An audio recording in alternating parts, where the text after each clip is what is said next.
It is always a tradition here on a Football Friday and on a Sports Friday. Oh, by the way, NCAA tournament. We're going to get to that here in a minute, baby. One of the best times in sports, even if you don't know what you're rooting for. Here we go. Big Sills, welcome aboard.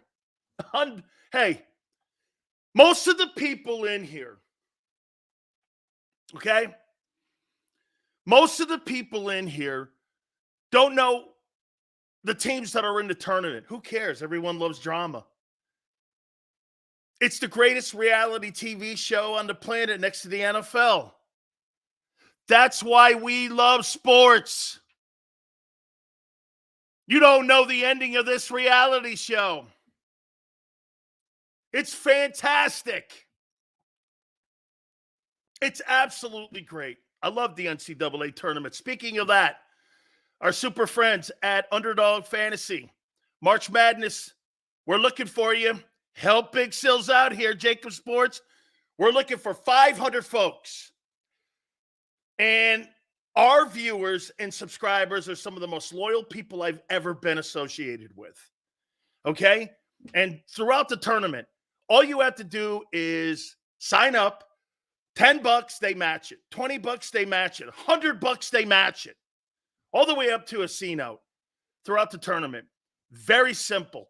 Also, if you're going to do this, you guys are a select group of people. And we'll talk about it after the tournament. Okay? So you remember, promo code WIN. That's WIN. God, there's a lot. Hey, I don't know why the NFL Network went off the air, and I'm with you, baby. Go Huskies. UConn Hoop. Hey, I got to tell you, man, when I was a kid, and Jim Calhoun's been on this program and he's a dear friend of mine, built that thing in stores. It's one of the absolutely greatest, and I mean the greatest programs in the country. And I can't believe how good that thing. They were not good back in the old Big East days, but they built that thing into a powerhouse. Doesn't really matter. Okay? It really doesn't matter who the coach is. Okay? Doesn't really matter, man. Absolutely. I appreciate everybody saying how much they love the show. We appreciate you guys picking us because you could pick anybody to join, and there's so many options out there, and we thank you so much. All right. Like I said about the NFL Network going dark this week because they don't have content. I say this to you. Hey, man, end of the day, you don't have anything to talk about right now? Are you crazy in what's going on, especially in the world of sports?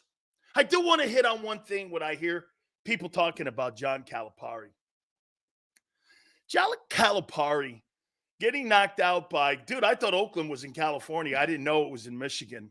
And I watched that game last night. You see what he did immediately? He deflected. Guy's got one NCAA win in 5 years. He won one national championship with all them one-and-done guys and all those dudes that go on to the NBA. John Calipari, in my opinion, he's an overrated coach. How do you have that kind of talent and you win one? And by the way, you know why he's losing? He's not pivoting. Great coaches and great organizations, this includes the Eagles. If you're not constantly pivoting and you're not constantly evolving, you're going to get run out of the business. And that's exactly what happened to Nick Saban, Coach K. All these guys got run out of the business because they couldn't adapt to nil and the transfer portal. Dude, that team last night that Kentucky lost to had two dudes on it, 24 years old. I don't give a shit how many 19-year-olds you have on your team that are going to go to the NBA. 19-year-olds versus 24-year-olds in that atmosphere, you're going to get beat. You're going to get beat. And he refuses to evolve. And you know what he comes back and says? We've helped so many people go on to become millionaires. Can you imagine? Hey, Xander was at Alabama. Xander, can you imagine Nick Saban saying this to the Alabama alumni and boosters? You know, we're really not concerned about winning national titles or SEC titles. We're concerned about moving guys on to the NFL. They'd run your ass out of there in 2 seconds. You know, it's one thing to sit there and say that when you've got 7 national titles. And you can show that you put guys in the NFL and they've gone on to great wealth and you've developed those guys. I'm just like, dude, are you crazy? These guys got ran out of the business because they can't evolve. Hey, it's tougher to be a coach in college sports today. You got to constantly recruit your guys every week, like Herm Edwards said the other day. And John Calipari refuses to pivot. He'll be out of Kentucky in 2 years. I'm surprised they haven't fired him already. He's got a lifetime contract. You know that guy makes $10 million a year, and he's got 1 postseason win in 5 years, and he's won 1 national title. Dude, Tubby Smith did a great job at Kentucky, and he got fired. Tubby won a national title, and he won 27 games and then got fired. It's pretty incredible. Dude, unbelievable. All right. Are you guys ready to rock? Did you see Jason Licht's comment, the general manager of the Tampa Bay Buccaneers this morning? Have you guys read it? Have you guys seen it? Have you guys seen the comment or heard it? Let me throw this at you here. Here's Jason Licht. You know, Lavonte David. This man stands the test of time. He is a man whose game hasn't fallen off, and this is why we gave him a new deal. This guy here you can count on all the time, Lavonte David. And you know what he kind of hinted at? Some guys just don't pan out. Who was he talking about? Devin White? He took a shit on him on the way out the door, and he did it with Lavonte David. He did it with Lavonte David. He was taking a shit on Devin White. I love it. Hey, this guy stands the test of time. This is a guy you can count on. This is a guy who will always be there, unlike others. Yeah. The general manager of the Tampa Bay Buccaneers couldn't wait to get rid of Devin White. And where does he land? He lands in the land of misfit toys, also known as AKA the Nova Care Center, which should be called the Kindergarten Center now. How you doing? It's the house of misfit players. Okay? The house of misfit players. How you doing? Hey, Dan, you going to spend all afternoon talking about Devin White again? Hey, Dennis, if I do, I'll let you know. So sit there, keep fanning away. I'll hook you up a little bit, Dennis. Don't worry about it, son. You let Big Sills handle the content, and you keep handling the complaints. We'll be good there, all right? That's kind of the dividing line here. I'll sit over here, and I'll design the show, put the topics together, and you sit over there in your complaining world, and you complain about Big Sills, and you can sit there and do all that. All right? I mean, that's how we separate power here on this program. All right, Big Dennis? How you doing? Dan, do you think the Ravens secured a Super Bowl with signing Henry? I think they have to do a little bit more in their back end. 304, I hope Dallas drafts that Oregon center. We're going to talk a little bit about the Cowboys today. So what's his name? Dennis, we got a little Cowboys too. How's that for you? Is that okay? Will that clear it? Or the Duke OT and Brooks from Texas or Benson from FSU. Then we can sign Dan Sileo to play DT. I think my playing days finally, after 3 years of me saying I could play one more play, I got to say, 304, it's probably out, okay? This show should be called Same Shit Sills. N91 should be called I get up every morning, I look over at my wife, have a cup of coffee, and make sure I jump on to complain about Sills. I'm just as important as your wife, guy, or your significant other dude or person, whomever that may be. So I appreciate you, N91. So when you get up in the morning, you make sure you roll over and say to Big Sills, same shit, same time next day, right? All right. How you doing? You know why it's the same shit? Because your team does the same shit. That's why. Same shit, same cheat players. How you doing, Denny? Welcome aboard. I'm feeling good. It's a Friday. Come on now. Yes. Holy cow, how you doing here? Don't backpedal. Backpedal. Big Sills doesn't backpedaling. Shit, homeboy. Okay. It's the same shit because it's the business model. Listen to this guy. Holy cow. What are you, Big B over at IP? Or one of them shitty program directors over there? How would you know? Same shit, same time. Well, stop signing the same shitty players. You might give me some new content. Hey, you know what's crazy about that? I like what they just said, Xander.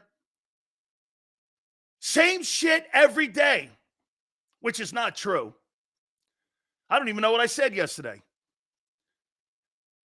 It'd be nice if your team gave us something different every day instead of signing used cars and broken down jalopies and a bunch of people you've got hope. Let's get into the topics here. Okay? Let's do this. Oh, yeah, you know what's always great is that we'll sit around and watch LJ post for 4 hours on how bad I am, how I constantly rip Nick. Let's see what else. Same shit, same day, LJ. Same stuff, never changes. 35 posts a day, 25,000 posts a year. Same shit, same day. Nothing changes. He comes here and takes a shit and just makes sure he gets up. Same shit, same day. It's okay, LJ. Okay? LJ once again thinks that I'm angry.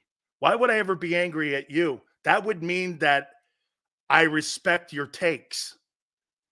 Don't get it confused. I don't. I only get upset with people I respect. Just remember that. How you doing? LJ, man, I have a fun time. He has a fun time with me. By the way, LJ, can I get one thing? Can I get one thing from you? Honestly, I'm going to ask you an honest question.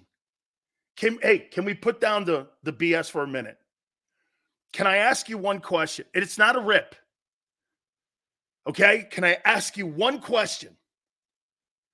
One question. This may determine whether or not you get on the program, too. As long as it isn't sex, I'll give you. Okay. Is this what you guys did to Josh Innes? You constantly rode him, and then you eventually rode him out of town. Is that what happened? Because I heard he was like number one in the market. You guys made him number one, but then he couldn't handle it. And then you ran him out of town. And I heard he was a dick to his salespeople. Is that what happened, LJ? No, there's Andrew there. Now he just sucked at his job. I was just asking. All right. I just wanted to know what happened to that guy because That dude was there for a minute and he was out. WIP ruined that. Oh, he was there and I heard he was doing very well. And then all of a sudden he just got destroyed. Okay. All right. No, he wasn't like you, Danny. That's right. I personally didn't like him. Yeah, because he takes things too seriously. That guy sucks so bad. Wait a minute. Hey, LJ, who sucks worse, Kincaid or him? I'm kidding. Don't answer that. Don't answer that. I actually like John, and I know him a long time. Don't answer that. Oy vey. I don't know how I get there. All right. Let's get to a topic maybe Dennis will appreciate. Okay? Let's get to a topic here. He was fake as much as we hate you.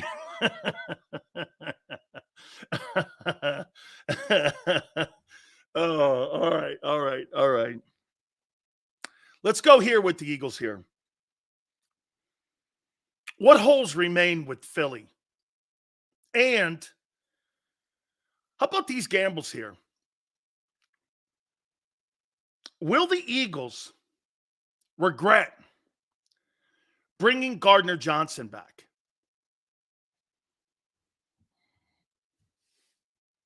Do you think they'll regret bringing Gardner Johnson back? Why is it going to work a second time?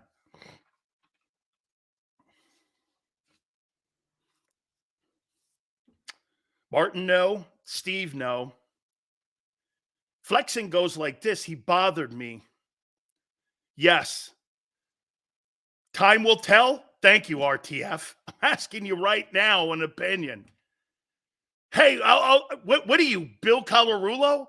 Time will tell? I know time will tell. I'm asking you today. Okay? I'm asking you now. Will they regret it, bringing him back? Was that a one-year wonder thing? Hey, I say this stuff about Hurts. You think he's going to duplicate what he did in 22? Okay? LJ says that Gardner Johnson's better than what we have. Yeah. Makes better. How about this one? He makes bigger plays than anyone you have. Seals, you said Michigan players didn't pan out in the NFL. They have the third most NFL Hall of Famers of any school and are about to set the record for the draft. Okay. Who's the last Michigan guy to go into the Hall of Fame?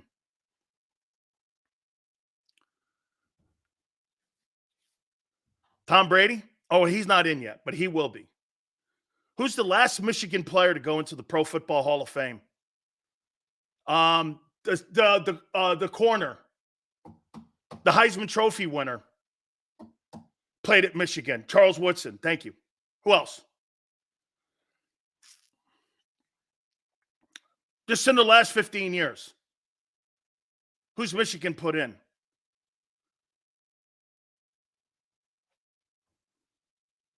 Law. Ty Law's a Hall of Famer. Okay. Hutchinson. There's 3 in the last 15 years. Okay. Miami's put 11. Brady's not in the Hall of Fame.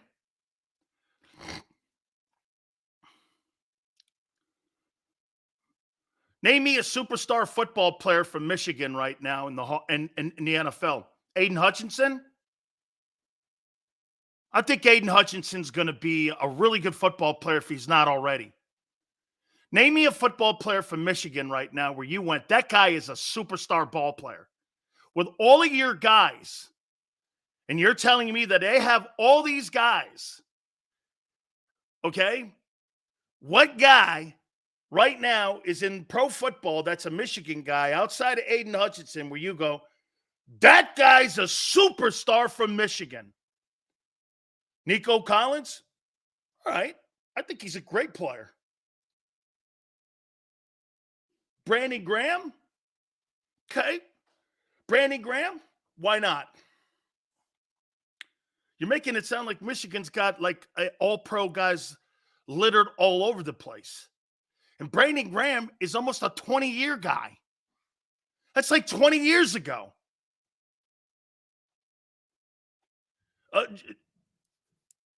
Peppers is not bad. He's not bad. Hey, guys, but you're making it sound like Michigan puts these superstar players. By the way, we can do the same thing with Georgia players. Who's the best Georgia player right now in the NFL? Roquan Smith? Who else? Chubb? After those two, who? Pickens? Stafford? Yeah, okay. Jalen Carter, yet to be seen. So, Stafford, who didn't play for Kirby, but he's a Georgia guy. Okay? Bradley Chubb, 2 in, right?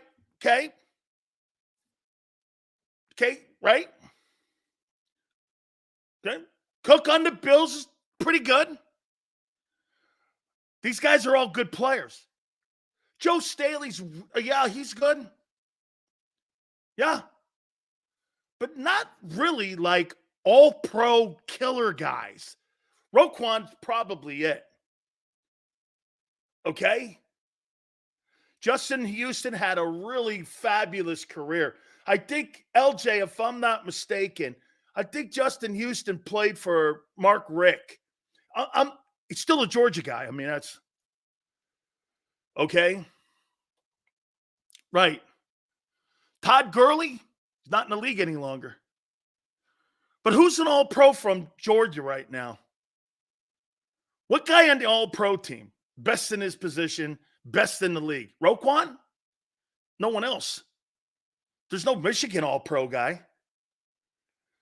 You know, you make it sound like these guys have put all-pro monsters in the NFL. They haven't. Some of these programs are college-driven.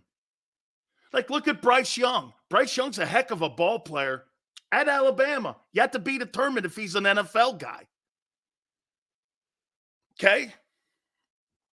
You have to be determined. By the way, I'm not suggesting in any way that they're not getting proper coaching down there. So let me continue where we are here. So how many people I think when it comes to Gardner Johnson coming back, I think that's a gamble. Let me ask you this. Will Barkley be an upgrade at the running back position from the last 2 years? Ohio State's got a lot of talent. That's for sure.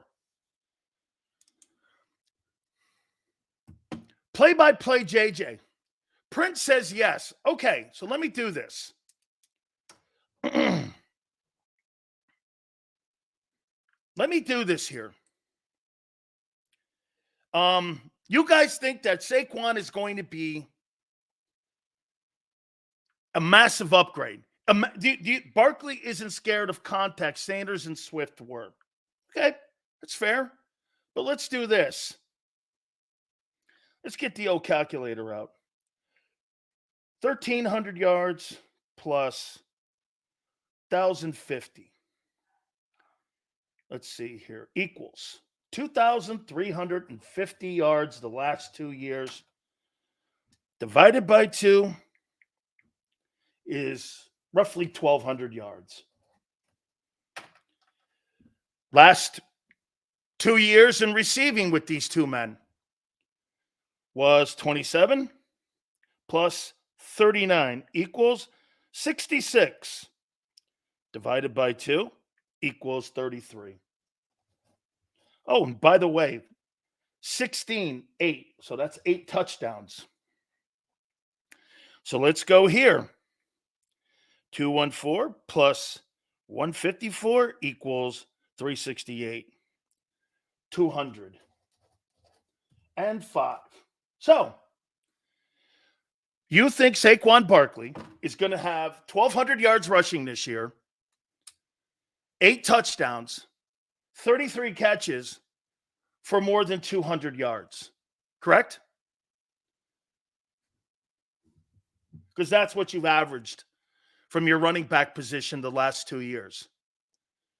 You think Barkley, who in the last 4 years has averaged 700 yards a season, is going to gain 1,200 yards, 8 touchdowns, 33 catches, and over 200 yards receiving, and he hasn't consistently done that at all in the last 4 years since his knee injury. Okay. Well, he hasn't done that. As a matter of fact, in the last 4 years, he's had 1 year that was really good. Now, to give it to you, he's on a better team. No question. But to even this thing up, his benchmark and his floor is 1,200 yards rushing. Okay? It's 1,200 yards. How much value add for Saquon is the best O-line in the NFL? Could make the numbers up, could make up the numbers difference. Here, okay? What about his being healthy has nothing to do if you have the best O-line in football. It has nothing to do with that. This guy's injury prone. Just got here what Sills. Dude, okay, look. Jay, I just said in the last 2 years, will Barkley be an upgrade at the running back position? That means he has, here's the worst he can do. 1,200 yards rushing, 8 touchdowns, 33 catches for over 250 yards receiving, which means he's theoretically has to put up 1,500 yards in total offense for it to be an upgrade. Or how about this? For it to be equal to last year. If he puts those numbers up, that's not an upgrade.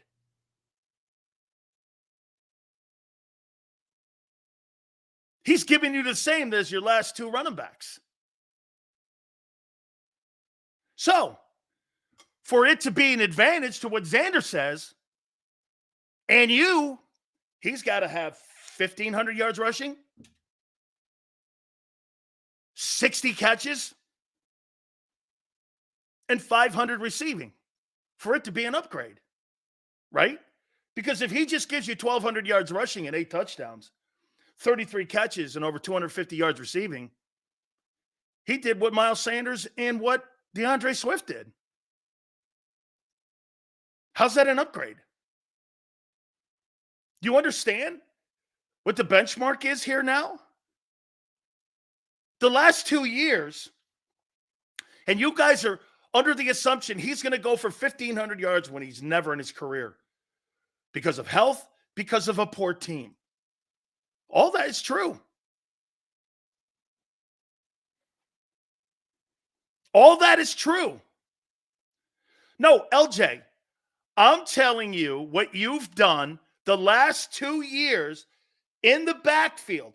And for you to make that thing an upgrade, and for him to be an upgrade from Miles Sanders, he's got to go for 1,500 yards. He can't just go for 1,200. That's what you've been averaging the last 2 years. I'm just telling you what you've done there. Well, get this. Martin says, Sills, I got 1,100 and 650 receiving. The 650 is high. That would be an upgrade in the passing game, not the running game. He'll get 1,500 to 1,700 total yards. Well, shit, that's the same what your guys did the last 2 years. That's not an upgrade. Where are you seeing that? Well, for him to be an upgrade, it's got to be 1,500 rushing and 500 to 600 receiving.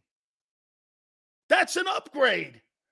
Right now, your 2 backs, Sanders and DeAndre Swift, average 1,200 yards rushing and 250 yards receiving. That's almost 1,500 yards in total offense. He's got to be $2,000 for it to be an upgrade. And get this, he's got to average 8 touchdowns rushing. He's got to be more than 8 touchdowns. Okay.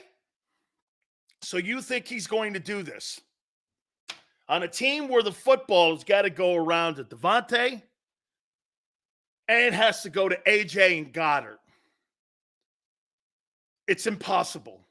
Not a chance. Not a chance he gets that. He's going to give you the same numbers. I don't think it's going to be an upgrade. You know why? Because you have to feed too many people in that offense. Barkley, 12 touchdowns this season, and he's never done that in his entire NFL career. And he's been injured. And albeit he's injured and been on a shitty team. Both true. Both true. Hey, do you understand what we're going to move on from this because this is not the only topic here, but you don't think, Sills, that means word is bond? I don't know what you're talking about. No, dude. I'm telling you what your football team has done the last 2 years at the running back position. That's not my word. That's not an opinion. That's exactly what they've done. This guy's making it sound like I made that 1,200 yards up. That's who they are. For it to be an upgrade, he's got to go for 1,500 yards rushing. Can't give me the same numbers. I could have kept DeAndre Swift and went cheaper or got someone else.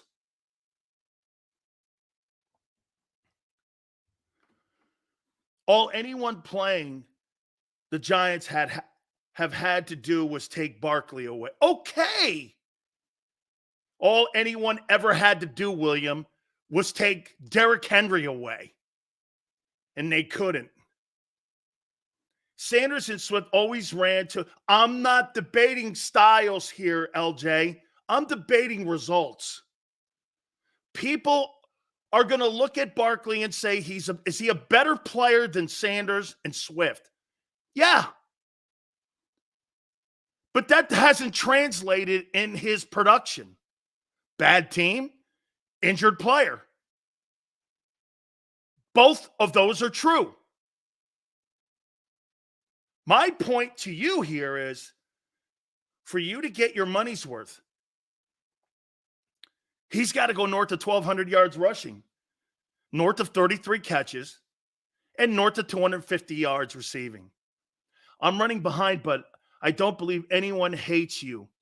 You're just the medieval woolly shirt used for after confession. Okay, when you make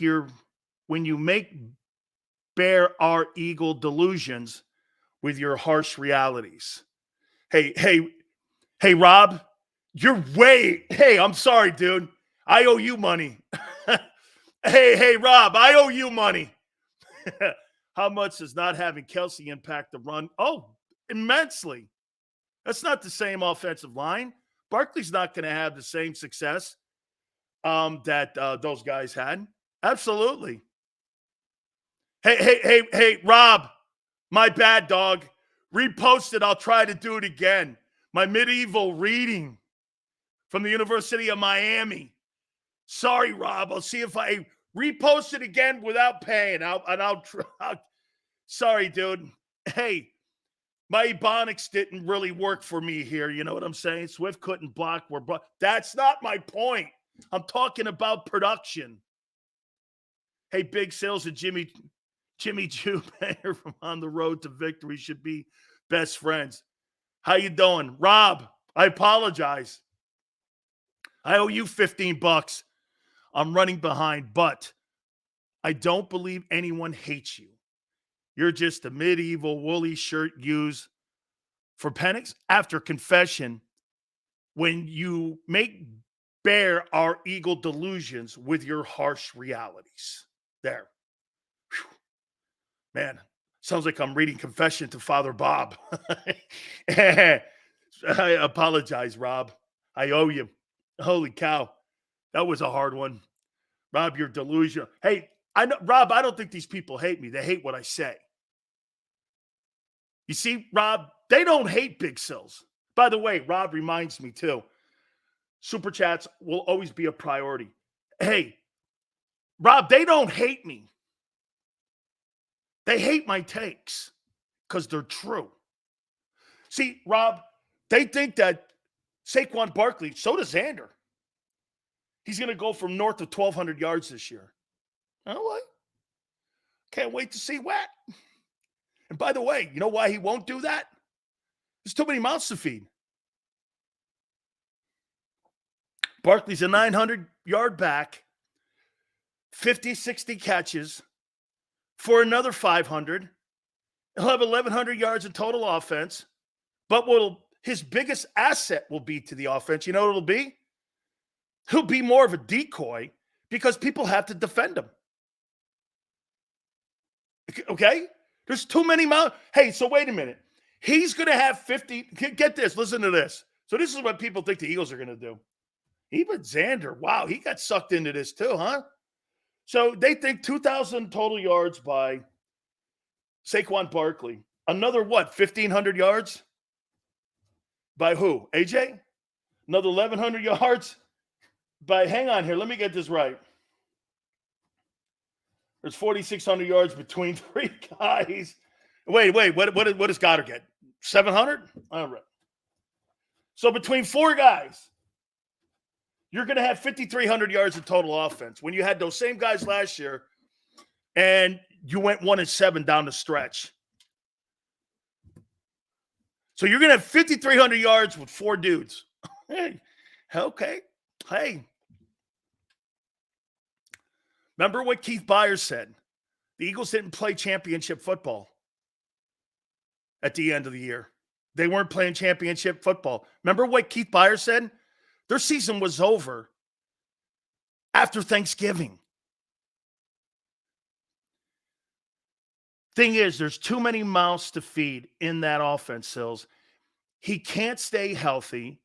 And if they run that high school offense like last year, his numbers could be worse.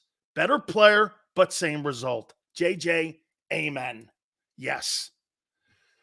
Let me move on because we got a lot more to get to here. And like Dennis said, because we talk about the same shit every day, let me know when that's a reality. Oh, what?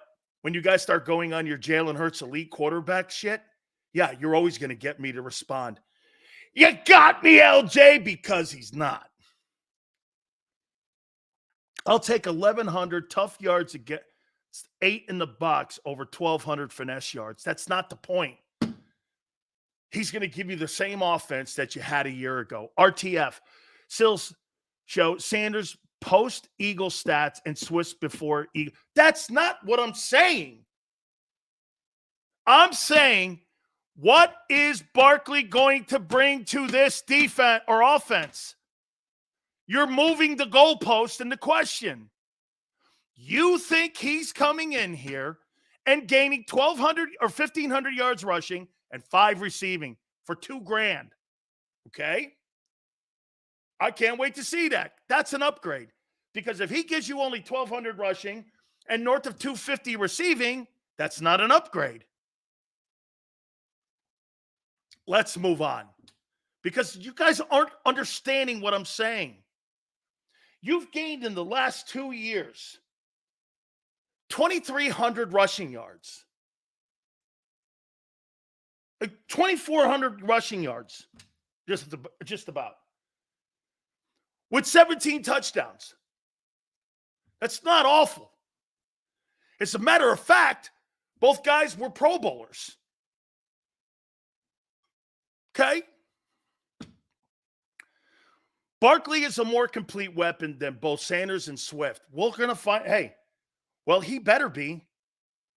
Like you said, LJ, you know what his floor is? 1,200 rushing. Anything less than 1,200 rushing, that's signs of failure. Woo! 1,200 rushing means he wins the rushing title in the NFL.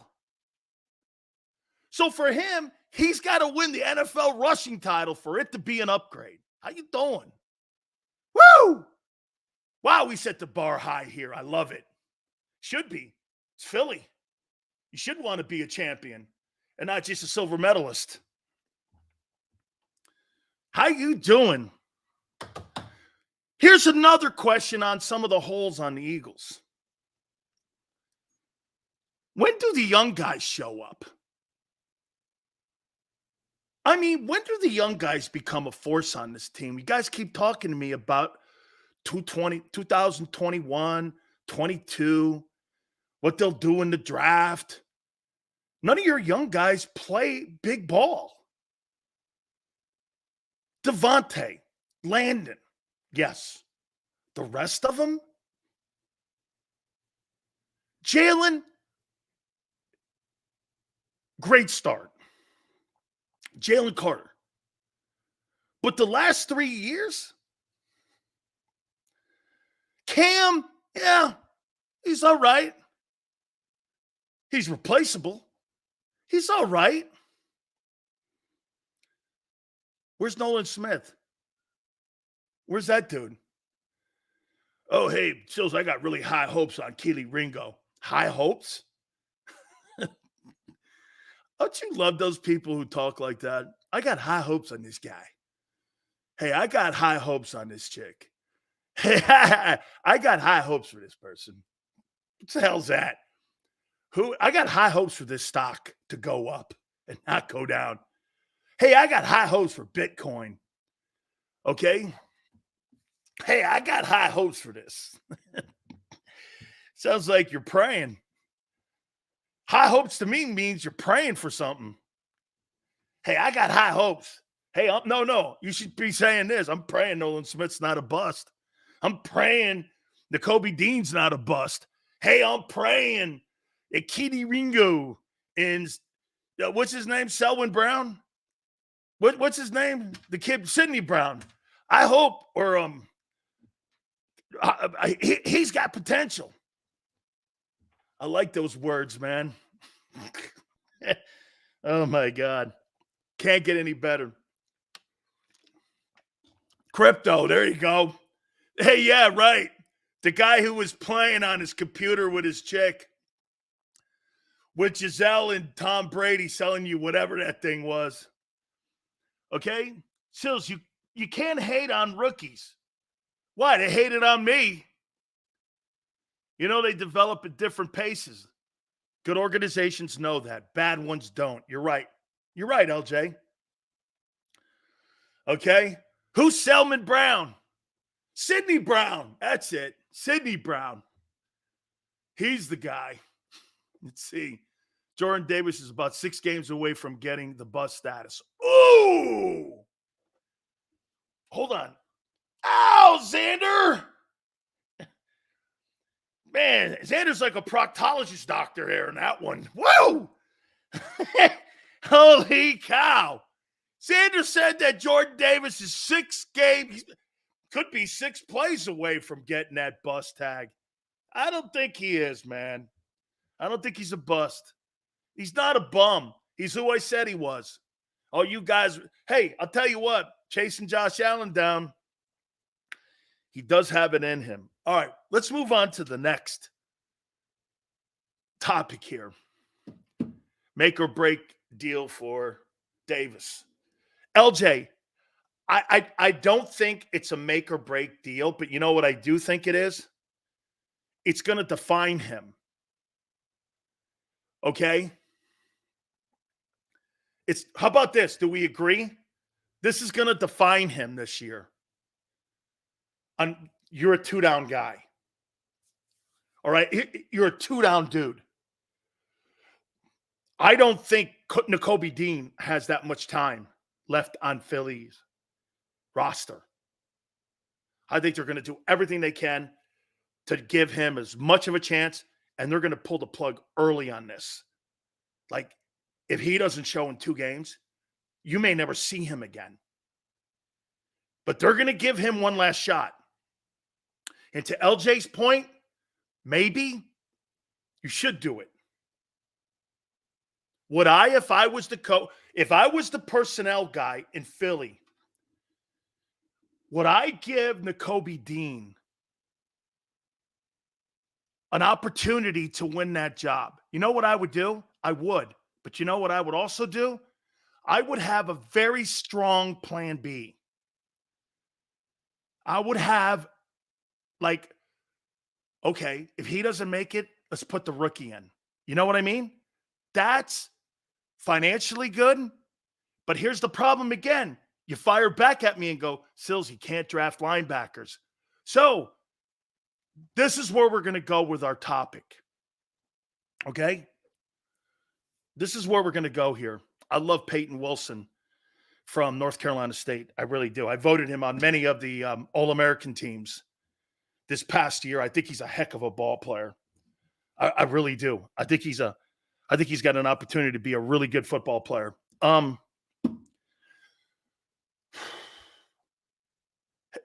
Let's see if we can agree on one thing today on this Friday. LJ, do you believe that every single person that Howie Roseman has signed this offseason, everyone, is on a prove-it deal?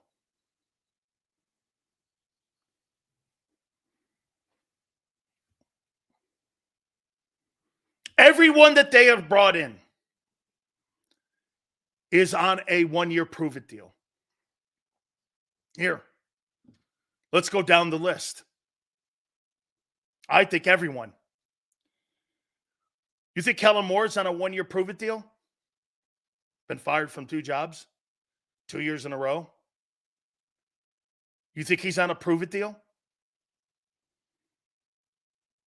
You think if something goes crazy, that knowing the Eagle history and firing coaches and assistant coaches, shit, they did it in the middle of the season. They replaced the guy. You don't think that they would replace Kellen Moore if he was showing no signs of getting Jalen Hurts better? You don't believe that they wouldn't move on? They've shown you they have. Well, I disagree with LJ here. We're going to get to that. Let's go, Barkley. I think Barkley's on a prove-it deal. He's got to prove what you guys are saying in here. That it was the Giants. Wait a minute, LJ. You can't have it both ways, dude.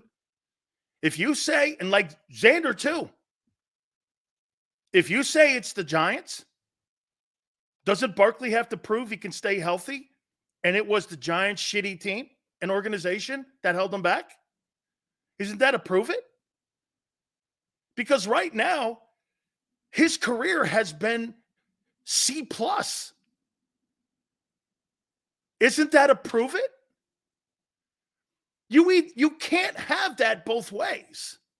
Well, it was the Giants, Dan. Okay. Doesn't he have to prove that it was the Giants and not him? Doesn't he have to prove he could stay healthy for a team? How's that not coming in Philly? Well, those things, that's why the Giants moved on from him. Was exactly because of what I just said. Yeah, but most players aren't on this, blaming the opposing team and not being able to stay healthy. He's got to show he could stay healthy, correct? Well, if the Giants, LJ, if it's the Giants that are bad, I think he's got to prove that he is a 1,500-yard back because he hasn't yet. And then you could, here, let me give you the greatest example of this. And this goes back to a great take by Xander.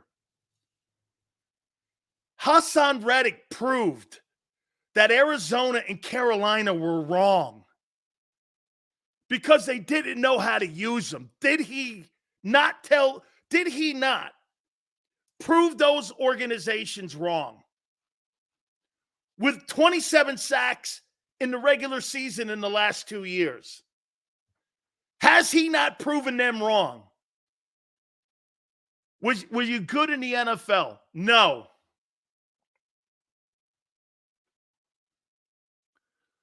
Okay? Still, the entire team should be put on a prove-it deal. Okay, fair enough, too. Okay? Didn't Hassan Reddick prove it? Hey, because one of my question was, Chris goes, Barnett leaves, gets an extension. I saw that with Houston, albeit it's 1 year, but still, right? Okay. Sills was not good, but at least he made it. Well, again, too, RTF. Thank you, Dave. RTF. One thing for sure, too. You got to always remember, I was read my last rites when I got sick in the pros. So there was a couple other things in there, too, that stopped me from moving on. But it's okay. It's old news. Okay? I got a rare disease and almost passed away. So it's part of life. And that's why we're here with you. It's all good. Okay? Let's see here.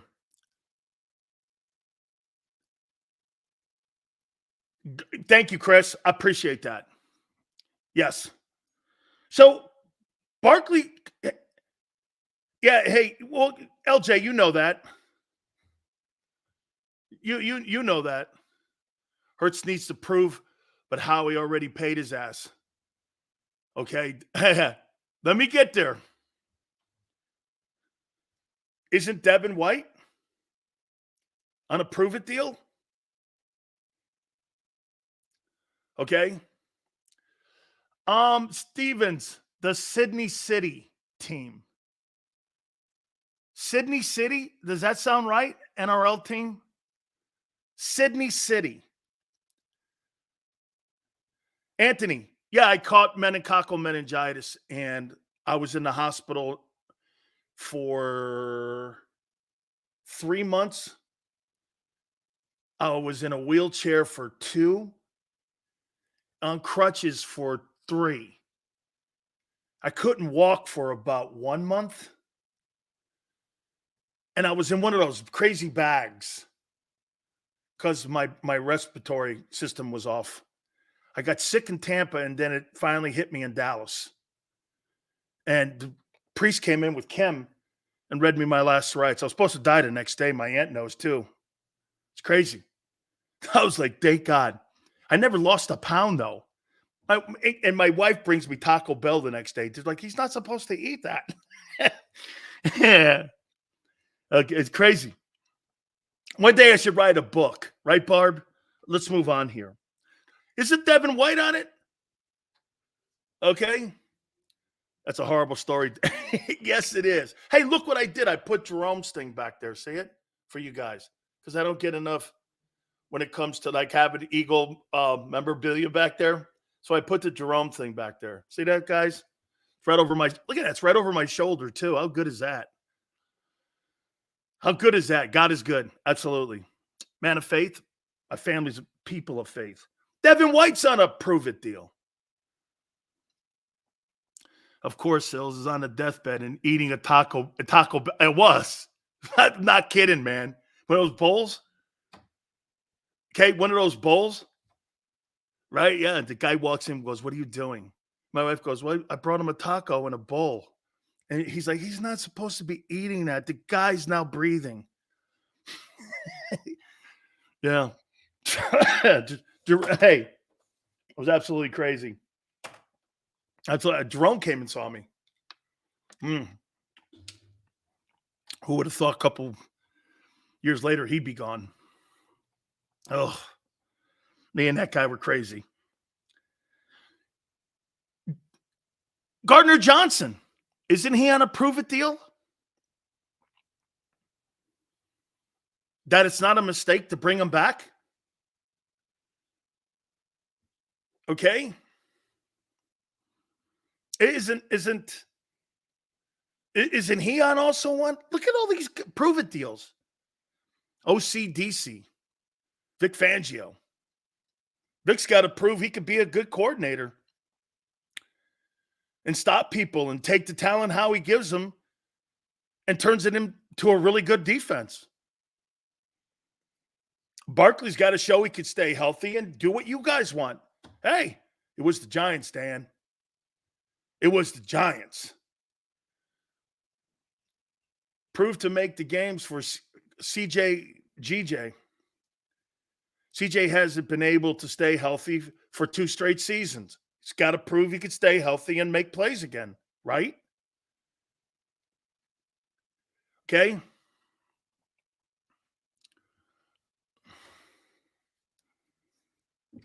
About Kenny Pickett. CT, Sills, you're a tough son of a gun, Big Sills. Thank you for contributing your contribution to football on and off the field. Much respect. Thank you, man. It's really nice of you. I'm very proud that I played 7 professional seasons, even though I had to string them together. Like LJ says, I still played. And I still made over $2 million doing it. So I stole from somebody. Okay? I mean, hey, it may have been in Canada. It may have been in the Arena League. It may have been in the NFL. It may have been in the World League. But Big Sills laced them up, man. Yes, sir, man. Played football games in Frankfurt, Montreal, Lambeau Field, Soldier Field, the LA Coliseum. Played everywhere. Played in Barcelona. Played in London, England. Crazy ass stuff, man. Wrestled in Vienna, Austria. Wrestled in Germany. Oh, wrestled in Japan. Oh, I had a great time in NFL Europe. Probably the second best league to the original USFL.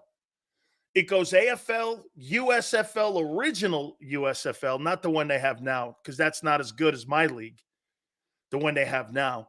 The original one with Jim Kelly and the one that you guys had in Philly with Coach Mora, that was a great football team. So many guys on that football team went on to play in the National Football League. Dude, that Philly, I'll tell you what, that Philadelphia Stars team, I'd like to have seen that team play the Eagles. I don't know if they could beat them. I don't know if you could have beat that Stars team. They had a lot of really good football players on that team. And it was well coached.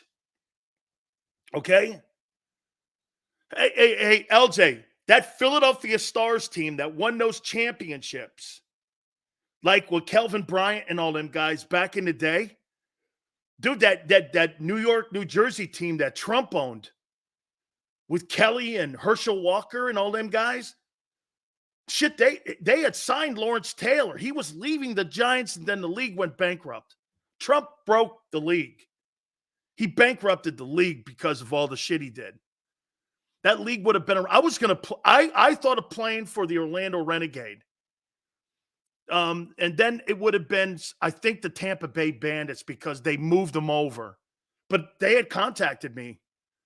And I think they drafted me in the 2nd round as a junior. And I was going to leave. Jimmy goes, dude, you need another year. And I thought he was right. I did. Okay. Now he was right. And then they came to me and said, hey, look, and they drafted me in the 2nd round. Reggie White was a USFL guy. That's right. Birmingham Stallions. I'm a supplemental guy. Reggie's a supplemental guy. So, yeah, Jim Kelly was in that league. Herschel Walker was in that league. Man, there were so many great. William Fuller was in that league. Great. All right. Doesn't Bryce Huff also have to prove that he can play 3 downs? You didn't sign one guy that is not on a prove-it deal. And it's not like, well, we got to see if he can take his game from the Jets and be the same impact on the Eagles. We're saying shit like this about Bryce Huff. You think he could be Hassan Reddick when he's never been? Or, no, I'll take that back, where he's been only 1 year. Every single guy you have signed, shit, that guy Paris Campbell, 2 years ago, he was good. You can always count on our good friends at JAKIB bringing up the 2022 season. That's like bringing bringing up the Mets 1969 season. Hey, 69 Mets. 2022 Eagles. Yeah. He was good in 22. That 22, man. Everybody seemed to be good in 2022. I don't know. Okay. Last year he stunk. Then wait a minute. The Giants stunk, right? Boy, we're going to find out how bad Brian Dable is as a coach. Okay. So Paris Campbell. So you think Paris Campbell has more yards than he did in 2022. So this is what you guys are saying to me. How many yards did he have, James? Xander? What was that thing, 2022? 653 yards? So 653 yards from the third wide receiver, 2,000 additional yards from Saquon Barkley. Shit, you guys got 2,700 total yards that you're adding to your offense, and you've already got two guys with 1,000 yards that are tied in with 600, and you're adding another 2,700 yards to your offense? Wow, I can't wait. This is going to be remarkable. Holy cow. Hey, woo, man. Yes, sir. Mark Farzetta will join us at 3:30 Eastern Time. 5:30, the one, the only, Philly Godfather with all the things going on in the NCAA tournament. By the way, my boys at Grand Canyon play tonight. So looking forward to that too. I want to see how far they can go. That's a heck of a basketball program that I never heard of before. Okay? Hey, you guys are going to have a banner season offensively. Holy cow. All right. Hit the like button. March Madness is here. JAKIB Sports and us here have teamed up with our good friends Underdog Fantasy. Our great viewers and subscribers, we thank you so much for being part of the program like you are each and every single day. Now, look, all you have to do, we're guys are signing up big time, and we appreciate it.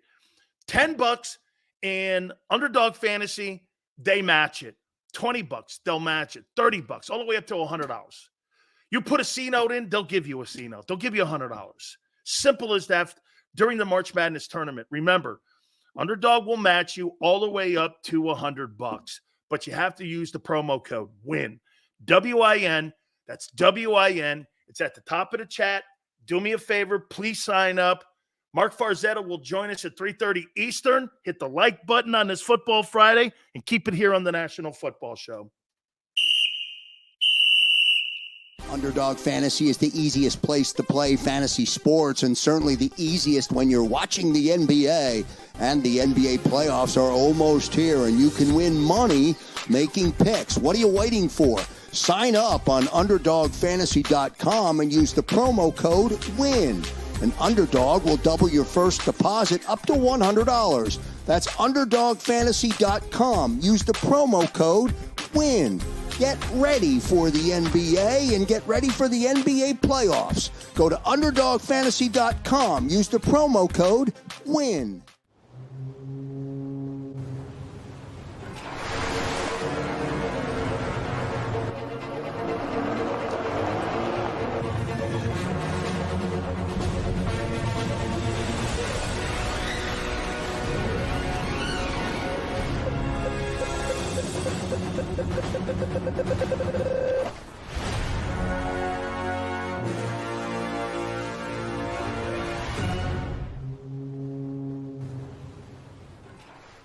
Philadelphia fans, we're cut from a different cloth.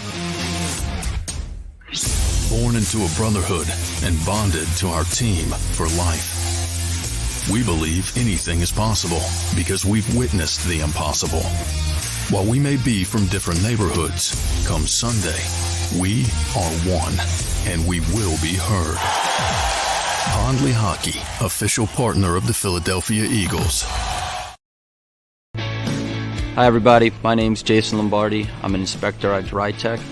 At DryTech we offer 3 major services. The first one being basement waterproofing.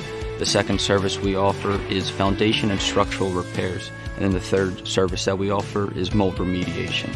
If you feel you are having a waterproofing issue, give DryTech a call or check us out online.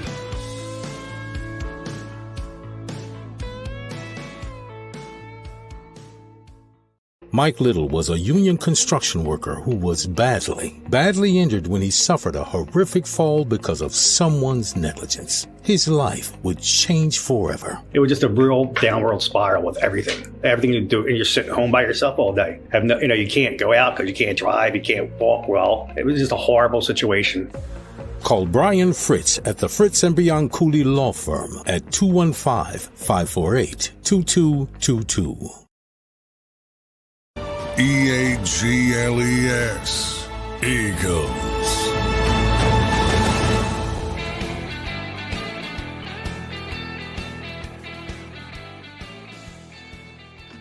How about this one here?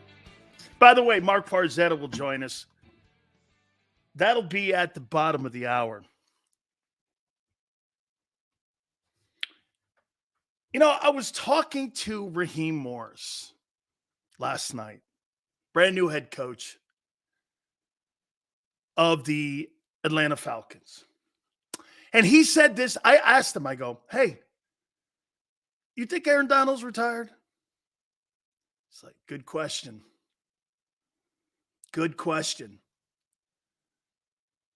And I said, you see, because I don't think Jason Kelce is retired. Wouldn't this be awesome? Jordan Davis is not giving you anything. Clint Hurt, who he knows very well, calls up Aaron Donald and says, Aaron, how'd you like to come play with the Eagles for 8 ball games in a stretch run? And he plays in Philly. 8 games this coming season. Would you be open to that? Hey, Prince. How about that? Aaron Donald on the Eagles. Right next to Jalen Carter. Yeah. Hey, man. Dude. I'd be sending, I would call that guy every day if I was Howie. And say, I would call his agent every single day. How is Aaron doing? MG2 goes, that'll never happen. I know. Brady couldn't put the game down. You think that Aaron Donald, Brady put the game down. It took him Jason Kelce. Do you listen to that podcast of his? Does that guy sound like he's retired? What's the thing called? Hey, Prince, what's that thing called? Northern Exposure? What's the thing called that they have? What's that? Wuthering Heights? What's the thing they got? What's the name of that podcast that him and his brother do? The TV star. What's the guy? What's the name of that thing? When you listen to Jason Kelce talking, does that guy sound like he's a retired guy? He talks like he's still an Eagle. New Heights podcast. Okay, that's it. Yeah, man. Sorry. Hey, you know me, man. I'm like Chris Russo, man. I'll screw a name up in a second. Or a super chat, which hey, by the way, if I F up super chats from now on, Xander, I have to do a redo. Okay? Because we're not doing that any longer. We can't just blow through those things. Absolutely not. Bro, Kelce can come back anytime he wants. I'm with you, man. I'm totally. But how about this with Aaron Donald? Aaron, this is Howie Roseman. Okay? Okay? Hey, man, do me a favor. Wait a minute. He just got $150 million for podcast he's done. Do you understand that if he announces his unretirement on his podcast, and then now that he signed this huge deal, how much that he doesn't need CBS or NBC now? He doesn't need those people. He doesn't need WIP. He doesn't need anybody in Philly. He doesn't need that thing that they have in Philly known as the National Propaganda Sports Channel in Philly, that NBC thing. He doesn't need any of that. Okay? The National Propaganda Sports Philly channel on NBC. He doesn't need any of that. I don't know. Hey, sorry, Xander. I couldn't help. I couldn't help myself. Hey, Aaron Donald. Psst, I've got a connection. I asked Dave Wannstedt for Aaron Donald's. Hold on. Don't say it's a non-starter. And I asked him, and then I sent this. Hold on here. Let me see this. Okay.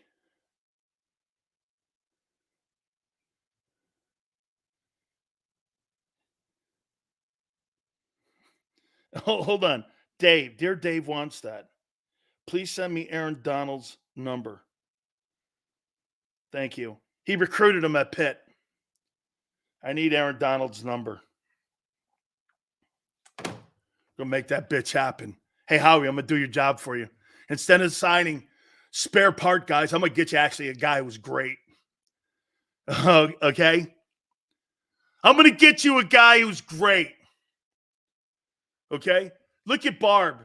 Giselle was cheating on Brady. Now, Brady on those trips to Vegas and to the Kentucky Derby, I'm sure he didn't keep the pencil sharpened. If you know what I mean, Barb. How you doing? I'm sure that whole thing was a real good Hollywood marriage.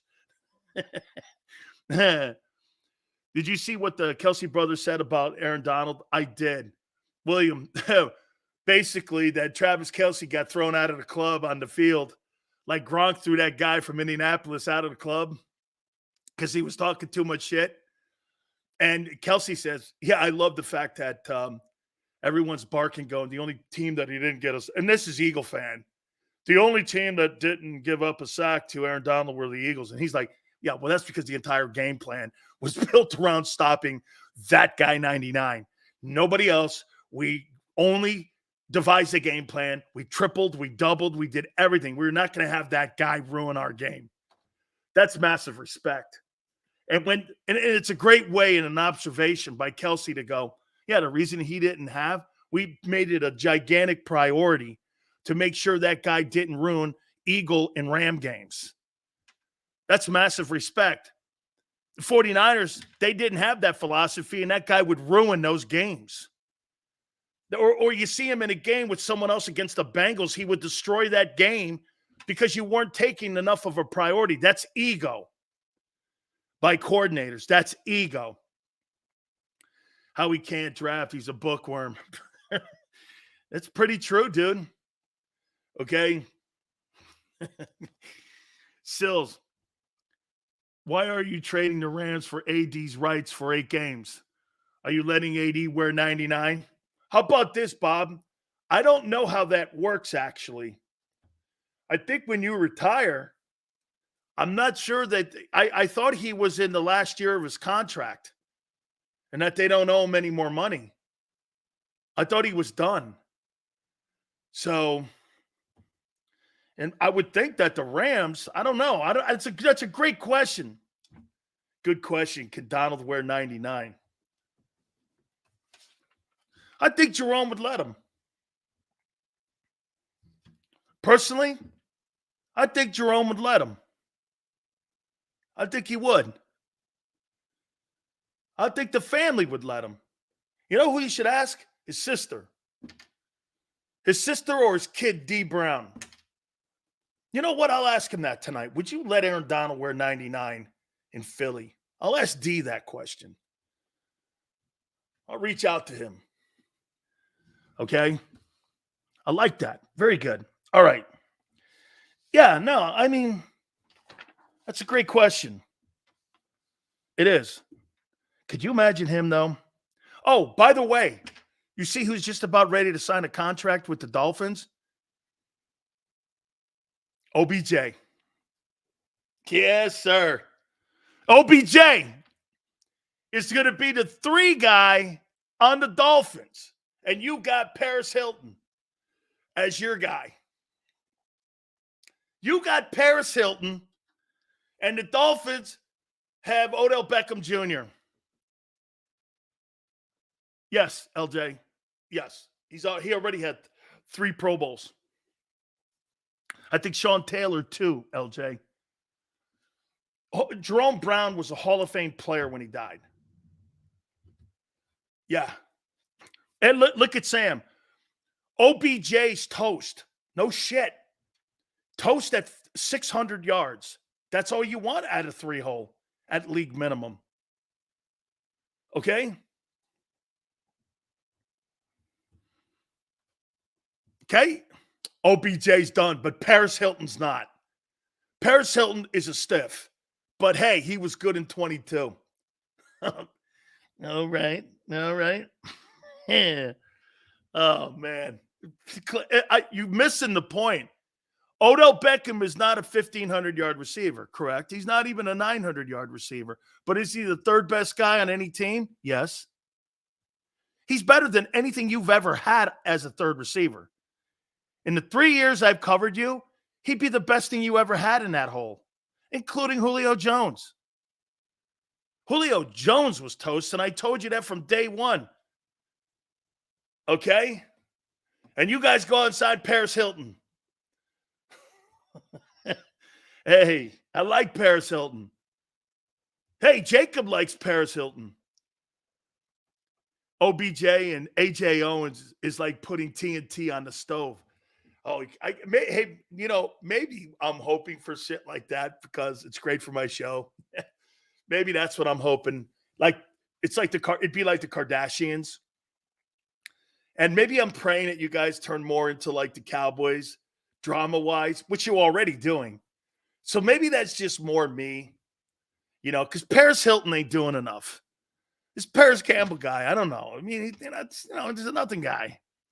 But you give me Odell Beckham and AJ Owens. Holy cow. You imagine those two? Hey, you imagine those 2 puppies sitting on the sidelines barking at one another? I don't get my targets. Beckham is crying about that. There's poor Devontae in the middle going, Jesus night. That'd be great to watch. Holy cow. Atmosphere on the sidelines. Then you get to watch Nick completely implode. And then guess who'll be coaching the team by week 8? Big Dom. Hey, it'd be like Big Dom being there coaching the Eagles. Absolutely. Let me ask you this question before we get Farzy on here. He'll be joining us here in a couple minutes here at 3:30 Eastern. Do you think this turnaround for the Eagles will be done through free agency or through the draft? Yeah, that's right, LJ. Sirianni's on the biggest prove-it year. And I think how he handles himself will determine if he keeps his gig or not. It will. And how about this too, LJ? I'll make this point to you. It's going to determine if he's a head coach again in the NFL somewhere else, how he handles himself this year. Because he could completely, okay? Sill's daughter trying out for Sydney NRL team. Those women can tackle without, dude, my daughter is a phenomenal. She's she's one of those hip tackle people that they're trying to ban that tackle. She's spectacular at it. I taught her it and how she can hit. She's a tremendous rugby player. Yeah, she's tremendous. Okay. Sirianni will survive somehow. The only way he survives is if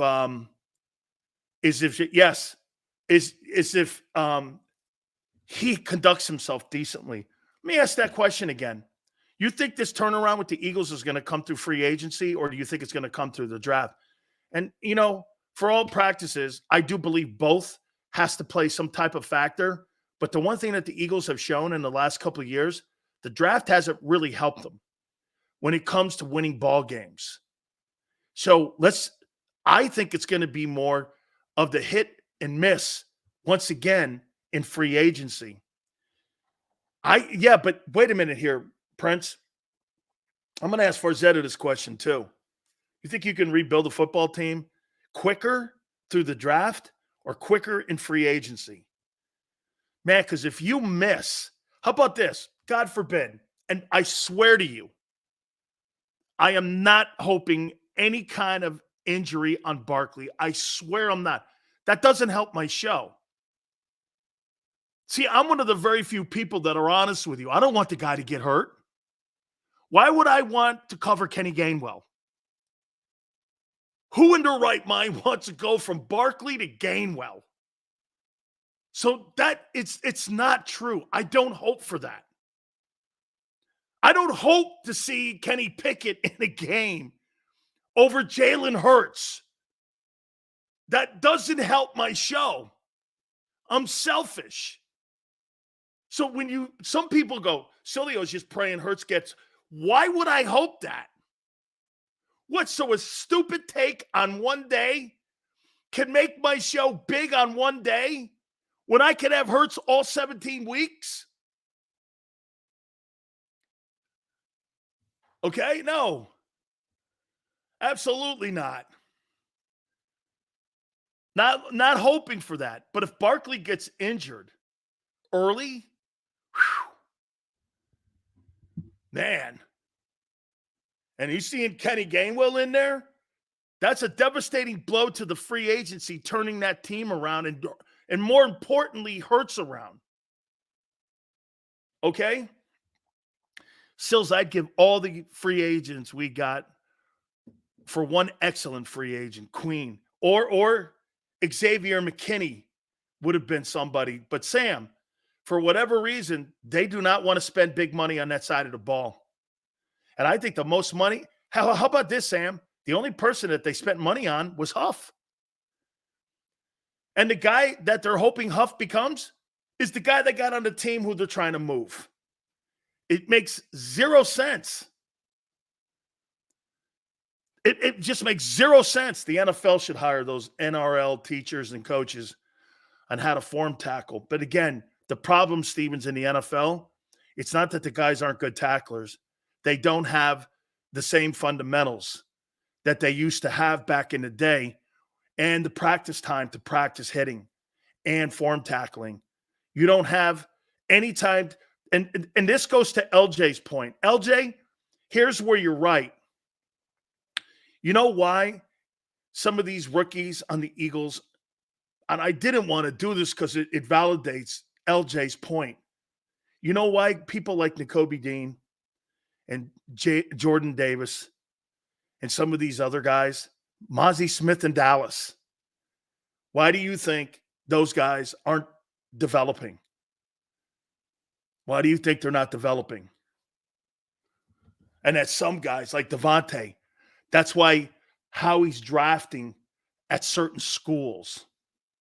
Why do you think some of these guys are not developing? Bad coaching, lack of practice, 5 stars right. It could be both, Sam. You don't have the practice time any longer in two-a-days and the full contact in two-a-days when it comes to teaching fundamentals on tackling. Dude, when we were in the league and I played in the NFL, remember something for me in the NFL, okay? Let's see. I was in the league 2 seasons. One, I was not active on the Cowboy roster at the end of Landry's time. I had 1 full season, but I was also in Detroit for a full year, and I was also in Dallas a year and a half, along with Tampa. And I went to those training camps, and they were 4, some of them were 3-a-days. You know what that means?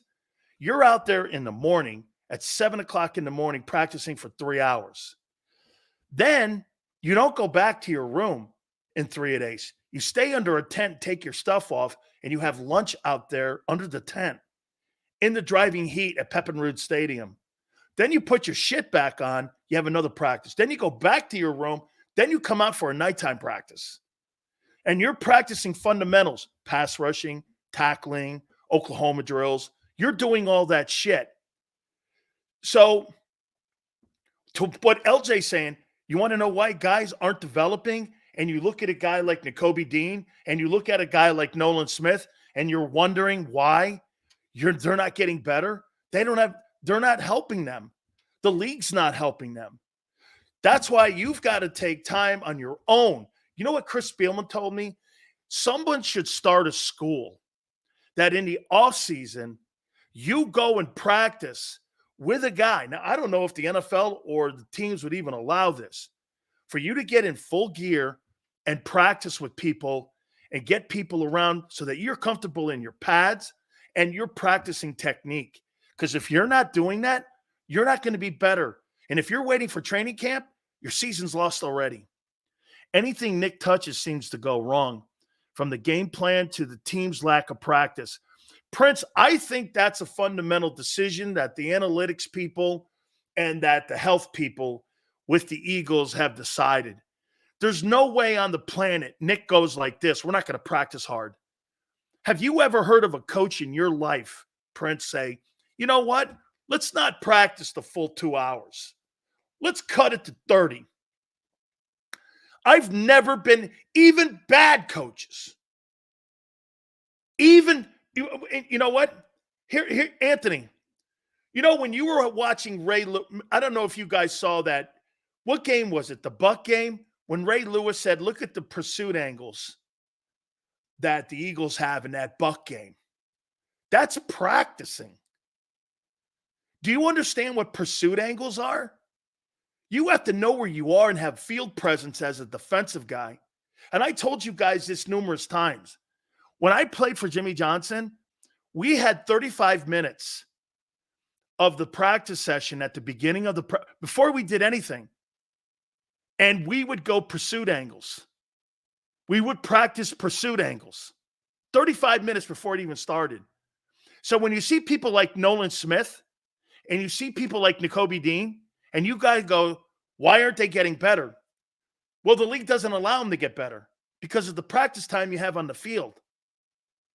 A lot of these guys that are coming into college today and then go into the pros, they're not fundamentally skilled at tackling, and it's because they don't have the college football. Do you know that we used to have 6 hours of practice in the spring?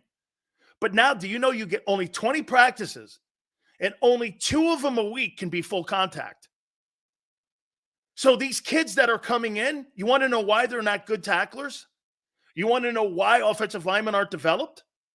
It's because you got guys like Nick. And by the way, this is not an Eagle thing. This is a league thing. When you only have 30 minutes of two-a-days and you're closing camp or you're shutting down OTAs, how's a kid like Dean supposed to get better for September when you don't get better as a practice skill set? It's impossible to develop the Kobe Dean right now. He doesn't have the time. And when you put him in the tub, he'll never get there.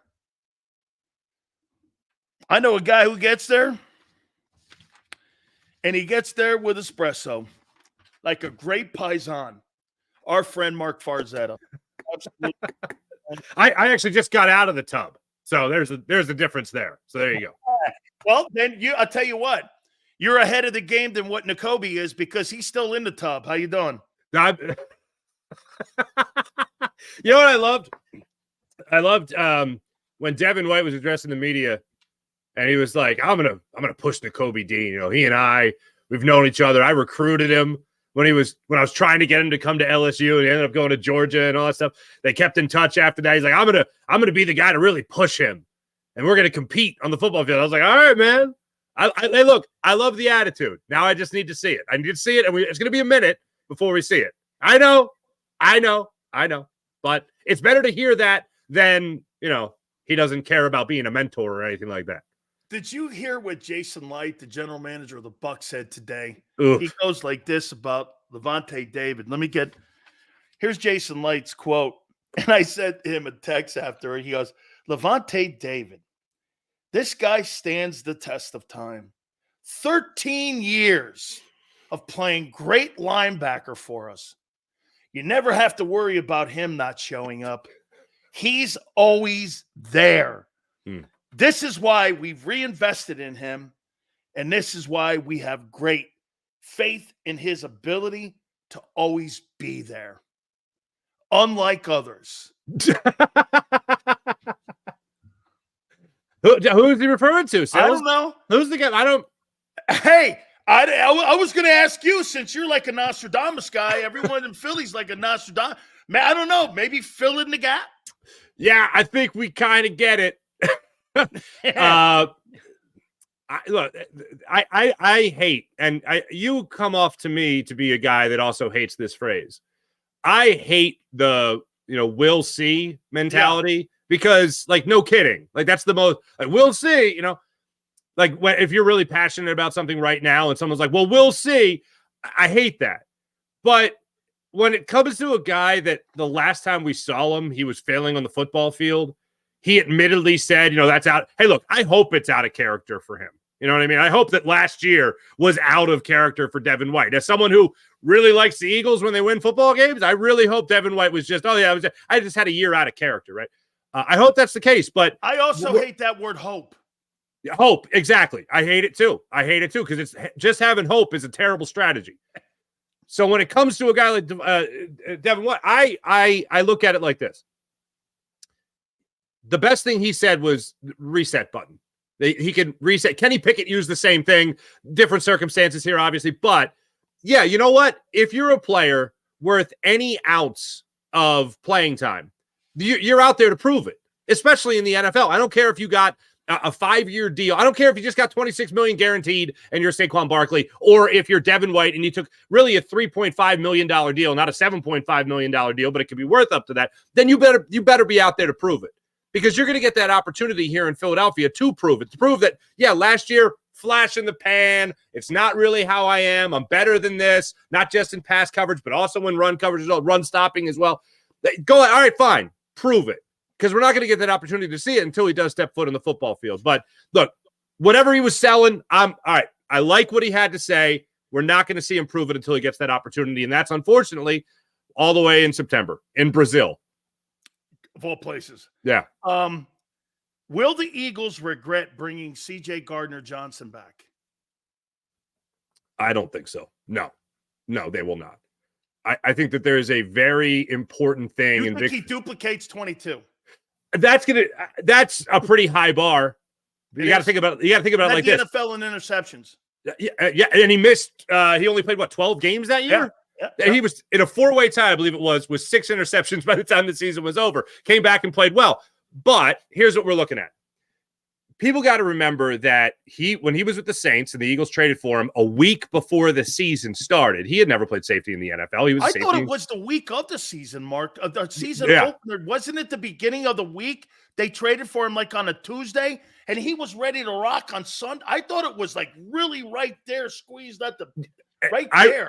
I remember it. Yeah, it was either like maybe after the last cuts, right? Like something like I thought like that was there. It was. They traded for him. I know. Yeah, I would say I think it's somewhere in the range of like 6 to 8 days before the season started. It's bottom line. It was he just got fitted for his uniform and then played. Like that's how it went. But people forget that he was a safety. I mean, they realized he was a safety in college, nickel corner in the NFL with the Saints. And then comes here and he's like, by the way, you're one of our starting safeties. Okay. And he only played at a Pro Bowl level when he was here in Philadelphia. And that was in the Jonathan Gannon scheme and all that, which is very Vic Fangio-esque.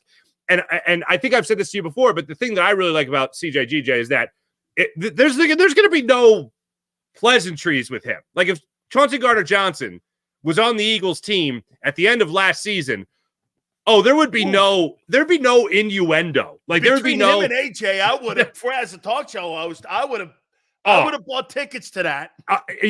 So AJ did the thing where he's like, I got nothing nice to say, so I'm not saying anything. And you know what? I respect him for it. that gene does not exist in Chauncey Gardner-Johnson. That does not exist in CD Deuce, my friend. It does not exist. So it's that there's going to be no pleasantries. There's going to be no read between the lines. There's going to be a flashing neon billboard, huge sign that says, we sucked. We're terrible. Everyone is straight ass right now. We need to be better. So when it comes to accountability, he's certainly a guy that will hold people accountable. But what matters more than anything, because I do think the Eagles are going to have a good season, what matters more than anything is that he's got to be the type of player on the field that he was in Gannon's defense. In the Vic Fangio scheme, players excel when they understand the freedom of their role. And this is what guys on the Dolphins said last year before everything fell apart at the end of the season for them as well. They have to understand the freedom. And I think Chauncey Gardner-Johnson, one of the things that he does have a great understanding. Obviously, it's going after the ball, no question. But with that comes the freedom. He's able to do that because of the freedom he understands in the role he's going to play in this defense. So I think he's already got his feet more than wet. He's got his feet soaked in a Vic Fangio-esque scheme here in Philadelphia. He obviously understands the fan base. He understands a lot of what goes on in the locker room there. I look at him as a guy that is going to be a leader on this defense. He's going to tell you the things that you just don't want to hear. He's going to tell you things and do the things that you also need him to do on the football field. So I am excited that he is back. I think when I look at it, I am the most excited about Saquon Barkley, and after that, I'm most excited about Chauncey Gardner-Johnson. Enough on that Gator. Okay, enough on that Gator. Okay. Sorry. Yeah. Sorry. Yeah. Wow, it was just way. I mean, I need one of them airplane vomit bags, but Hall of Fame player, CJ. Everything you said is true. I'm with you. I think he's a playmaker. I do. I now let me move. So I heard you now talking about Barkley. Okay, so I tried to explain this to people in the last hour here, and I don't think folks get this. Okay. In the last 2 years, Mark, you've averaged 1,200 rushing yards, 8 touchdowns, 33 catches for 250 yards between Miles Sanders and between DeAndre Swift. So the floor for Barkley to be an upgrade and to prove that it was the Giants is he has to rush for this to be an upgrade. Without Kelsey, 1,200 yards, which means he has to probably go for 1,500 to be an upgrade. No. And 60 catches for 400. So you're telling me this guy's going to be a 2,000-yard back with all those mouths to feed.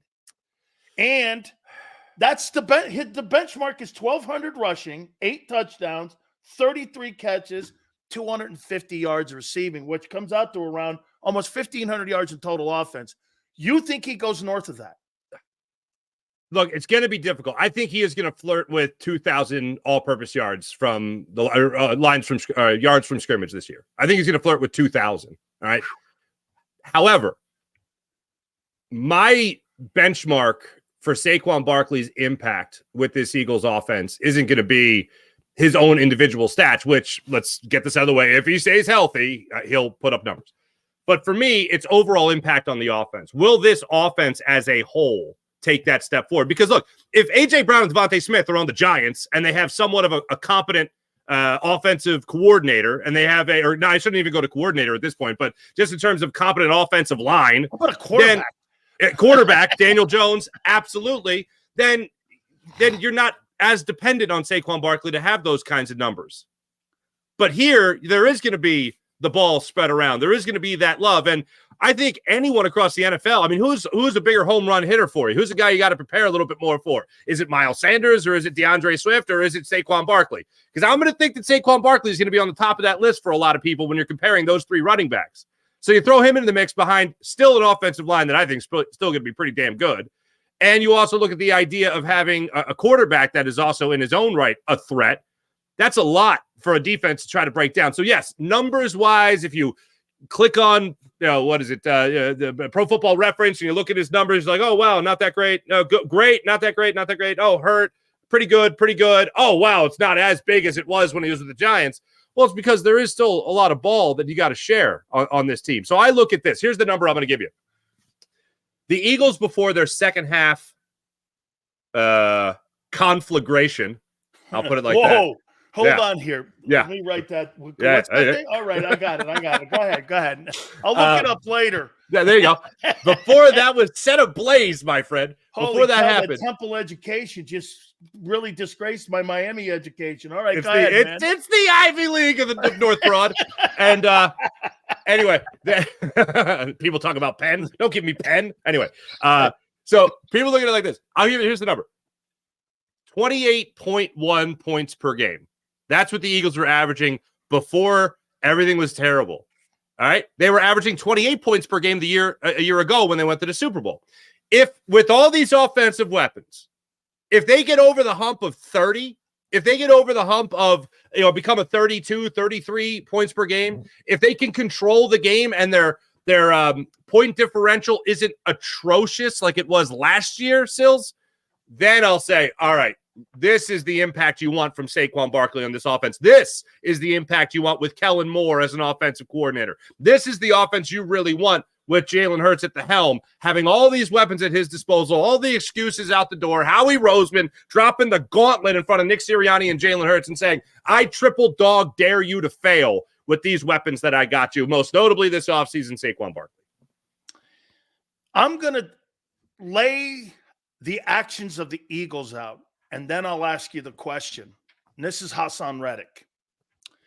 So let's go back to last year. They draft Nolan Smith to take his job eventually. Will we not agree that that would be the eventual replacement? Yeah.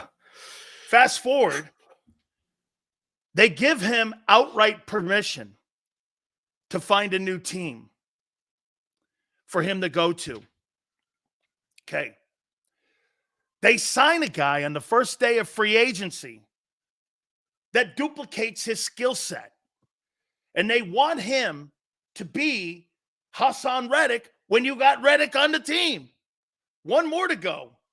Then you turn around and you take a roster bonus that was due on March 15th and you move it to April 1. Now, Mark, I don't know about you, but you and I have been in the radio business a long time. When PDs and market managers start doing things around you and you start reading the tea leaves, you know you're being replaced. You and I know the business. Yeah, no bet. NFL guys know the business. How are you not being pushed out of the Eagle organization, not just in words, but the way that they're acting? I think they're pushing him out.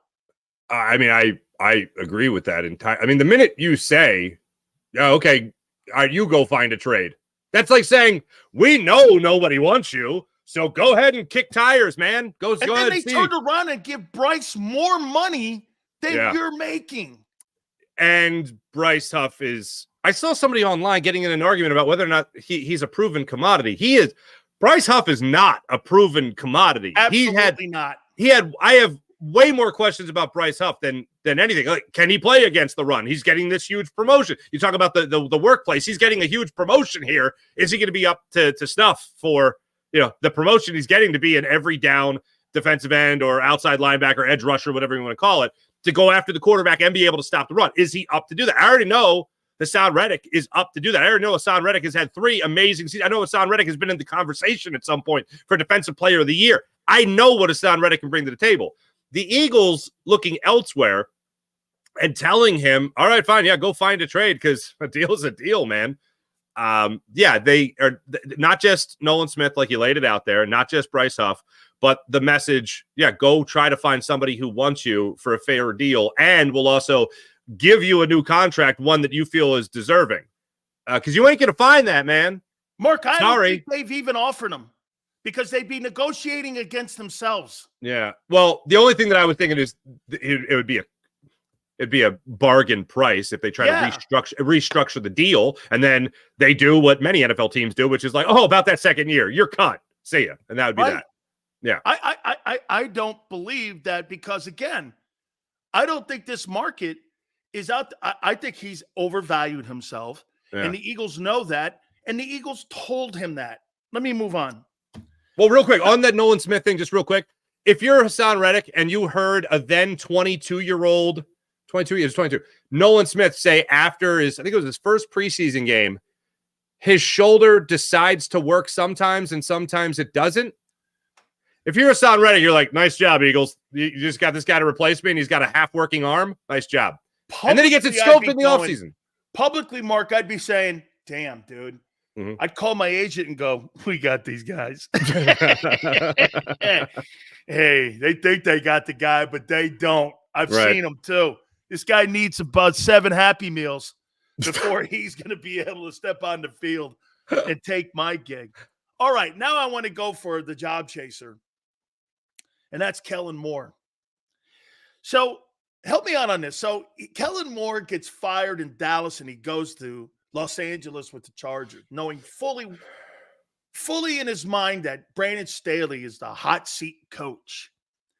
So he goes there and takes a job where he knows if that guy should have been fired after the Minnesota win, the way he coached that last couple minutes. I mean, if Cousins hears the play, they win the game. I'm like, you should have fired him there. He stinks. Moore knew that. He gets blown out because, hey, my opinion, if the Spanoses thought he was that good, but they got Harbaugh. I'm with you. I got it. You know, Jim, $14, $17 million. Great. He comes to a situation where another coach is on the hot seat. Nick Sirianni. This is another one of these jobs where if he does well, they're not letting him go. Nick's fired. If he does poorly, both are fired. So you really think that dynamic and that relationship, knowing full well that that guy took that job in Philadelphia to replace Nick, is going to be one that they're going to work together? You think they're really going to be sitting? Nick knows they hired him to replace him. Are you buying it? Here's my problem. And I remember some weeks ago, maybe months ago, you had said that Nick Sirianni is not qualified to be a head coach in the NFL, right? Yeah. You are correct when you talk about 31 other job descriptions other than the Philadelphia Eagles head coach job description. Because the number one thing that is the prerequisite, what should be the headline, the objective on your cover letter as a head coach in your application, it should be, I'll let you do whatever you want if you're the owner and general manager. And Nick Sirianni has that as his objective. He has that on his cover letter. So come on down. So this is the unfortunate vicious cycle the Eagles put themselves in. Again, I feel like, especially the offensive side of things, the Eagles are going to have a really good year. I can't remember a time where a head coach after a either deep playoff run, a conference championship appearance, a Super Bowl win, whatever, was like, all right, this guy's fired, offense coordinator's getting promoted. I can't, other than like Jimmy Johnson with that was after Super Bowl wins. Other than that in Dallas, I don't know. I can't think of an instance that played out exactly like that. Guys have retired, guys have stepped aside, whatever, but it's never been, you're fired, this guy's in. I can't remember a time like that. If somebody thinks of something, please let me know. But I think the Eagles are in a vicious cycle where they're very comfortable with Nick Sirianni as their head coach and Nick Sirianni as their guy that, for whatever you want to call it, puppet, whatever, what is it you say you do here type of thing. And they're confident that they're then going to get another offensive coordinator. They got Shane Steichen. Then they got Kellen Moore with a failure in between with a guy that had no experience in Brian Johnson. I would hate it. I think Philadelphia would be, very pissed off if they had another great season and they held on to Nick Sirianni and let Kellen Moore go coach the, Giants or maybe even the Cowboys. So, yeah, it's a little bit, it's unfortunate, but I think it's a little bit different in Philadelphia because they do not have their priorities in order. Do you think this coaching staff is better than the Steichen, Gannon, Sirianni, or do you think the Fangio and Moore and Sirianni coaching staff is better? Wow. Which coaching staff would you take? Now, that's a great question. Obviously, in hindsight. Yeah, that's a great question. You put it on paper, this Eagles staff right now is set up for so much more success, being that the experience factor, for one. I mean, you have a guy who's already had a number one offense in Kellen Moore. Kellen Moore has experience working with a lot of different quarterbacks, especially with the year that you had, Andy Dalton, Ben DiNucci. I forgot Big Ben. Yeah. Oh, man. Come on now. He and literally not the real Big Ben. Ben DiNucci. Yeah. He's worked with different quarterbacks and all that. Obviously, Dak Prescott, whatever. But he's worked with some different guys. Now he's getting the opportunity. He worked with Easton Stick for a lot of last season. He worked with, as we know, Justin Herbert. Now he's going to be working with Jalen Hurts. So he's got that experience. And then on the other side of things, Vic Fangio, 25 years. So just in the experience game, I mean, you're talking about, you're feeling a lot more confident about what you have now. At least you should be.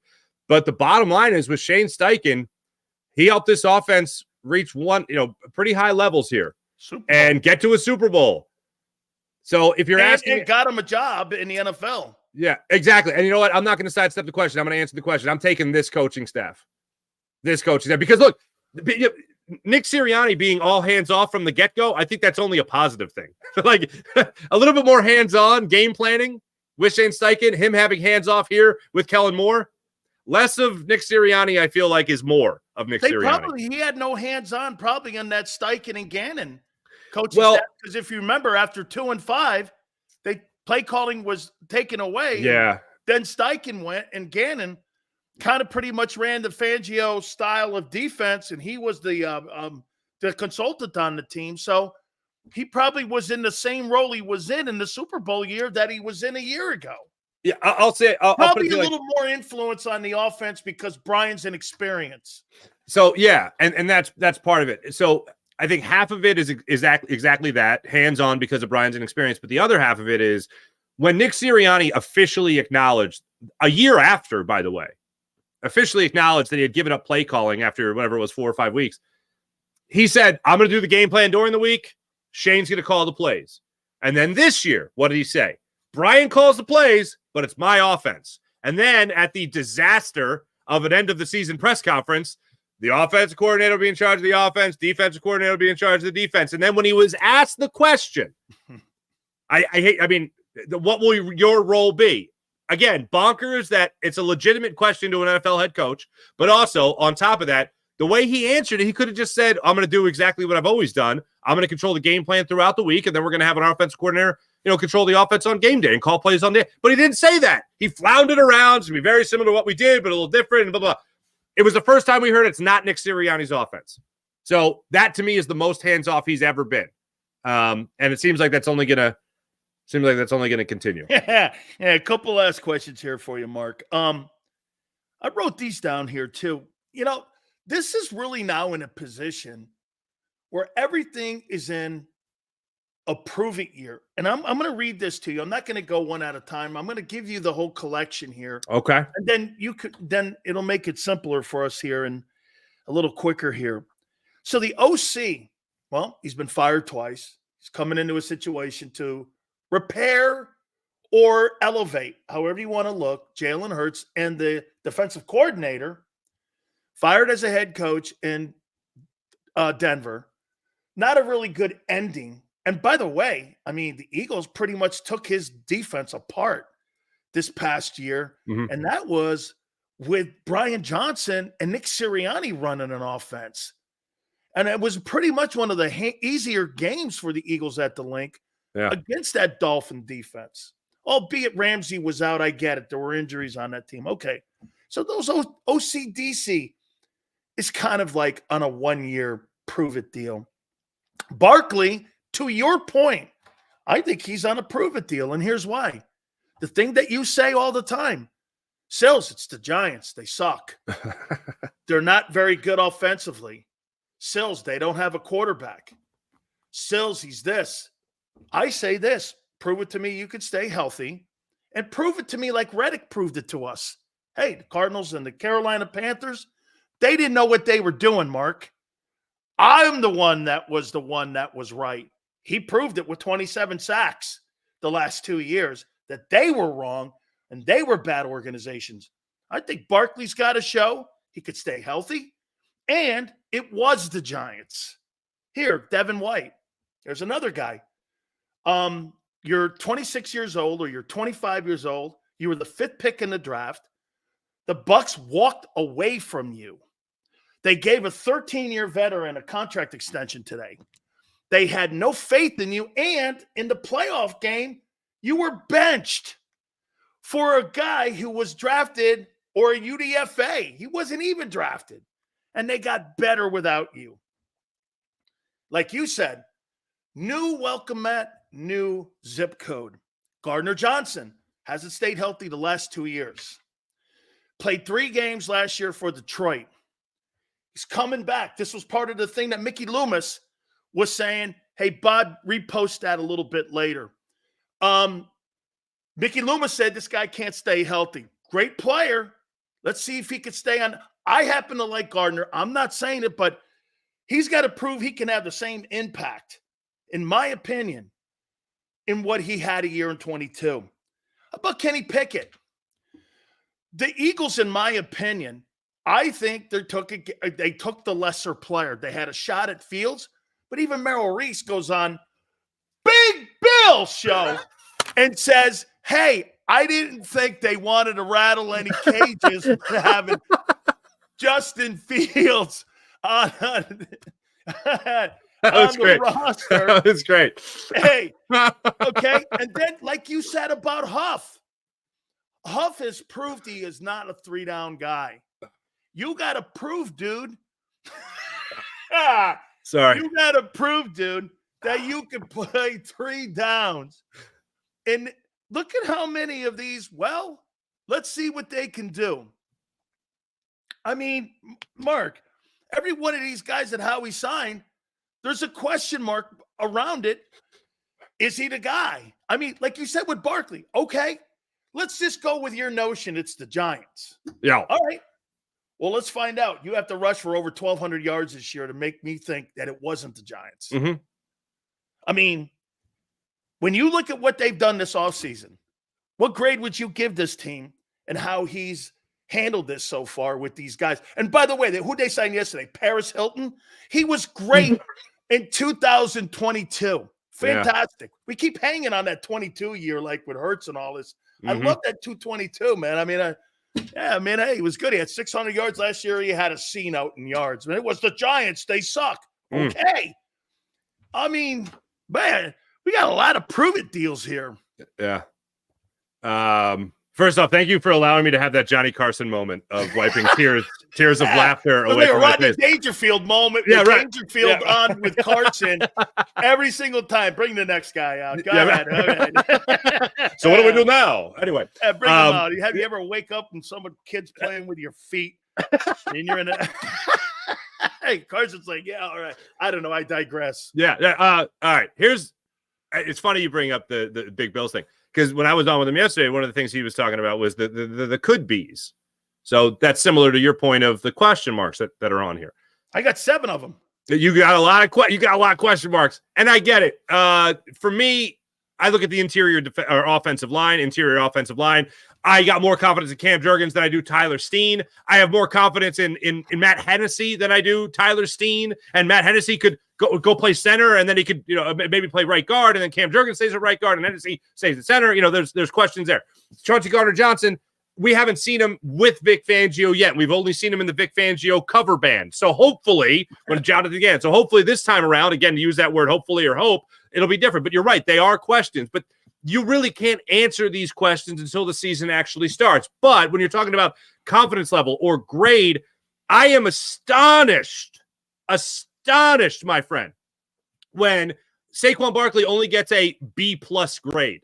The guy's a home run hitter. You put him in the lineup. He's going to help other people hit. If he's not hitting the home runs, then guess what? Somebody in front of him is going to get fastballs, and they're going to hit the home runs. So that's the way I look at it with that type of addition. I look at the coaching hires, the coordinator hires. I think this is a better coordinator class than you had with Shane Steichen when he first started and with the Jonathan Gannon when he first started. Certainly better than Brian Johnson, and sure as hell bet your ass better than Sean Desai. So that's a big plus. Chauncey Gardner-Johnson is I think, a proven commodity. I will say there's questions about how we'll do with Vic Fangio, but I think for sure. Okay. But when I look at the Devin White signing, for instance, the Eagles have treated so far the linebacker position this offseason very similarly to how they treated the safety position of a year ago. Oh, Terrell Edmonds. Oh, Justin Evans. Let's throw these guys against the wall and see what we get out of it. The answer to that, You got nothing. You got nothing. Reed Blankenship is a good safety, not a great safety. He's good. When it comes to a guy like Devin White, I'll use that phrase again. You know that could be phrase I referenced a second ago? He is at least, and I actually mean this as a compliment, he's not a could be. To me, he's a has been. He has been very good in the NFL. He was a second-team All-Pro. He's won a Super Bowl. Granted, if Tom Brady didn't go there, he probably never wins that Super Bowl. But he at least has been a good player in the NFL. Last year is a very different case. Was not a good player. You mentioned got benched. You talk about a guy who was a KJ Britt that came in and started playing for him. Like, that's ridiculous. This is a reset for him, and he needs that. I'll at least look at him not as a could be, but a has been that, yeah, could return to the previous status that he had. I look at him as an okay signing, a good signing. I'm glad he's getting that second chance, and I'm glad also that it's not $7.5 million, which just ironically enough, it's exactly what TJ Edwards is getting this year from the Chicago Bears. A guy that the Eagles should have kept around a year ago, but they chose not to. Overall, if I'm looking at this team, defensively speaking, still got to see what happens here with James Bradberry, who I think has already played his last game with the Eagles. I got to see what goes on in that situation. But as of right now with this Eagles team, I don't see how you can't give them anything below a B+ grade on what they've done so far in this offseason. If you include the coordinators, an A. Okay, well, then let's do this. Do you think that the linebacking core of Nakobe Dean and Devin White are an upgrade from TJ Edwards and Kaiser White in 22? No. No, I don't. But that's something that they've never really valued. That's something that, I'm almost. Hey, that's funny you said it. You know what Herm Edwards said? What's Herm that? Edwards said this about linebackers the other day on our show. He goes like this. He goes, because I asked him the difference between a 34 and a 43 and what Vic's going to run. And he goes, you don't have to be exceptional at linebacker. You have to be functional at linebacker. And he said, but has to be great are your safeties and corners.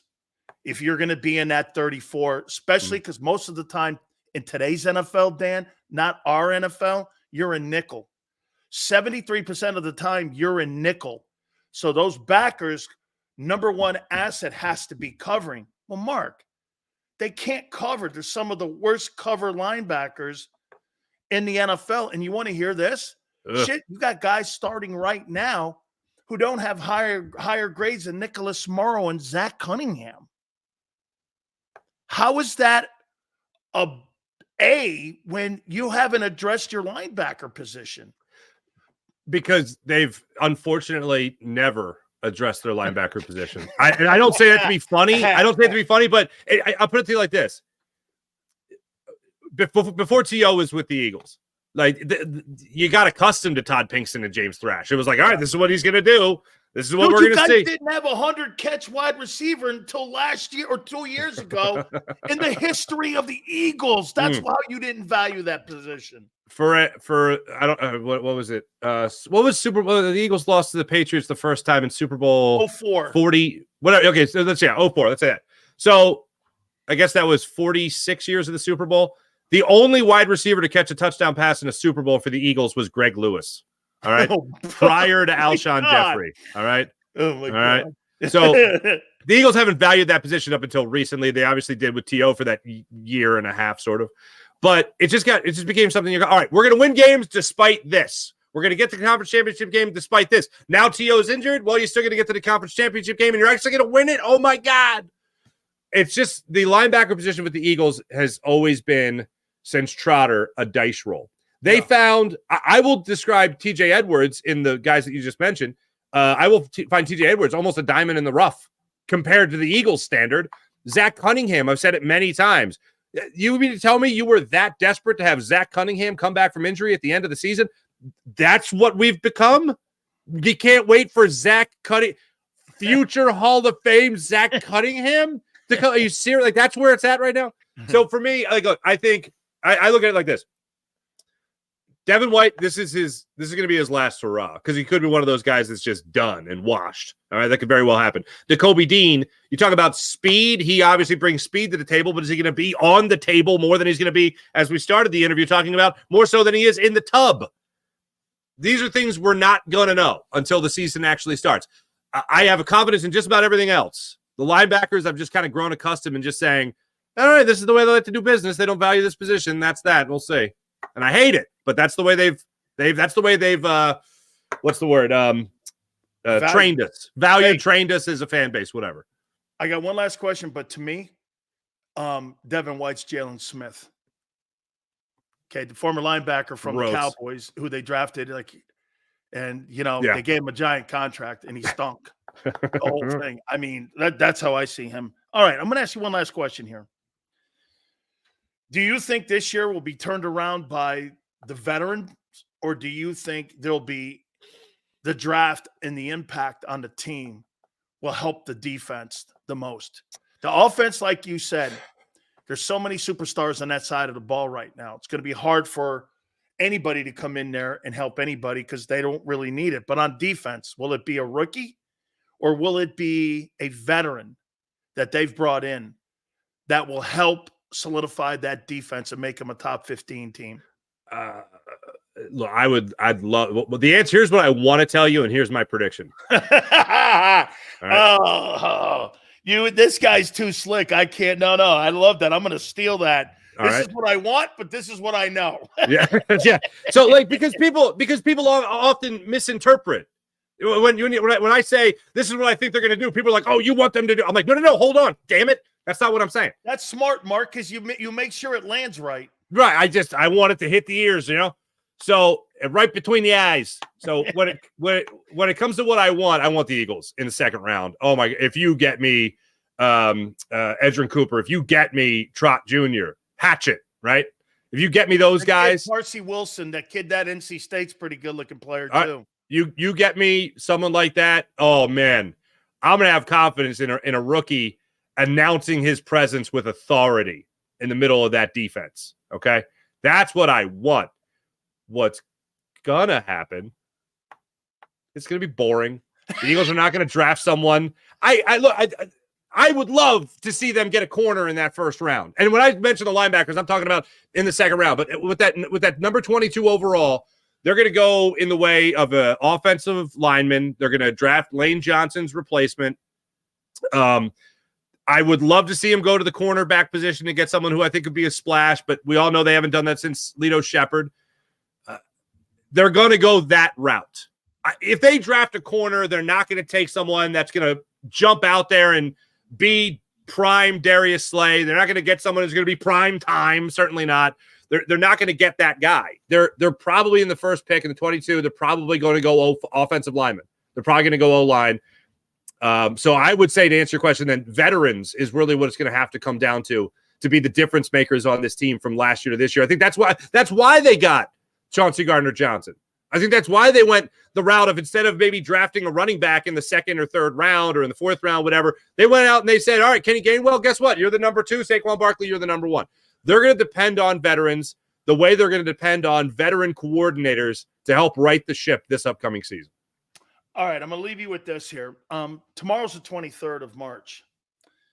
I know you can read a calendar. Thank you. I just would like you to know that tomorrow is the last day that you can get your audition tape for the Philadelphia Eagle cheerleader. So when you talk to Big Bill, make sure that he uploads it, because I know he's a big social media guy. By the way, I love Bill too. I do. Oh yeah. But I do. I act, he's a Paisa. I'm not hating on an Italian guy. I'm giving you some help here to help him, because if you talk to him again, the 23rd, 4 o'clock Eastern time is the last time audition tapes can be uploaded onto the Philadelphia Eagle website for the cheerleading squad. Right. And they like guys with big pom-poms. Okay. Make sure that video is really cheering it up for old Nicky Pinocchio. Wow. And make sure, he gets it in by 4 o'clock. And I hope you send a message to him, because I'm really looking out for him, and I'm really concerned that he might not get that in. You're a good man. You're a good man. I know that you hate Italian on Italian crime. This is even more specific. You guys are both Sicilians. All right, it's even more specific. I know this, and I found this out about Sirianni.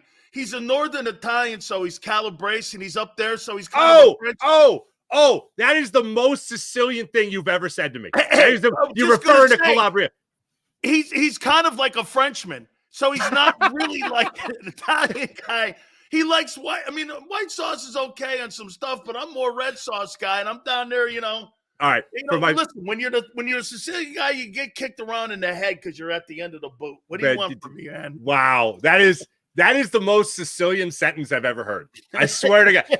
As my father, 100% Calabrese, both his parents from Maida, Calabria, Italy, right by Catanzaro. Okay, yes, 30 sir. minutes. 30 minutes. Yes, sir. To have that referred to as Northern Italy? How dare you, sir? And you could have Napolitan in you too. You don't know. Don't you back off. You back off with that. You back off with the Napolitans, please. Oh my God, man! I really love talking with you, Mark. It's back at you, brother. Fun, man. I'll tell you what. I appreciate you so much. Have a great weekend, my friend. Thank you for coming aboard. Don't forget, check out his great show. We really appreciate it. Thank you so much, Mark. My pleasure. If I don't talk to you, Buona Pasqua. Have a great Easter and all that fun stuff. You bet, my friend. Thank you so much, dude. See you, bud. All good. That is bona fortuna to him. That's for dang sure. All good. Hit the like button. Keep it here, National Football Show.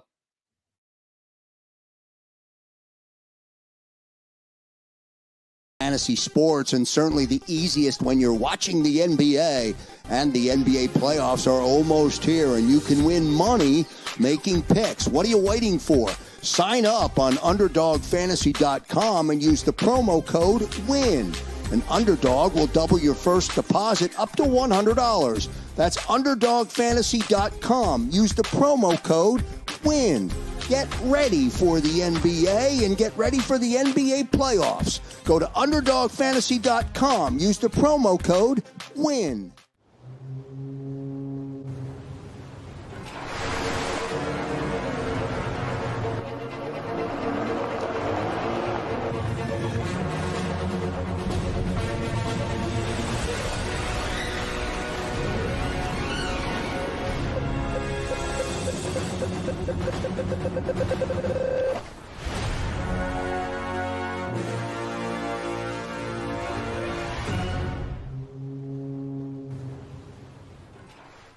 Philadelphia fans, were cut from a different cloth. Born into a brotherhood and bonded to our team for life. We believe anything is possible because we've witnessed the impossible. While we may be from different neighborhoods, come Sunday, we are one, and we will be heard.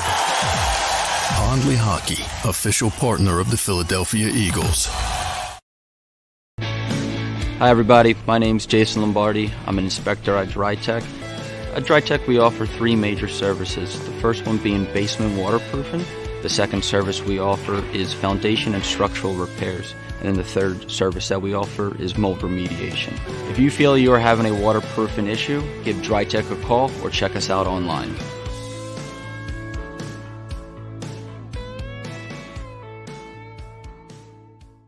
Mike Little was a union construction worker who was badly injured when he suffered a horrific fall because of someone's negligence. His life would change forever. It was just a real downward spiral with everything. Everything you do, and you're sitting home by yourself all day. You can't go out because you can't drive, you can't walk well. It was just a horrible situation. Call Brian Fritz at the Fritz & Beyond Cooley Law Firm at 215-548-2222. EAGLES, Eagles.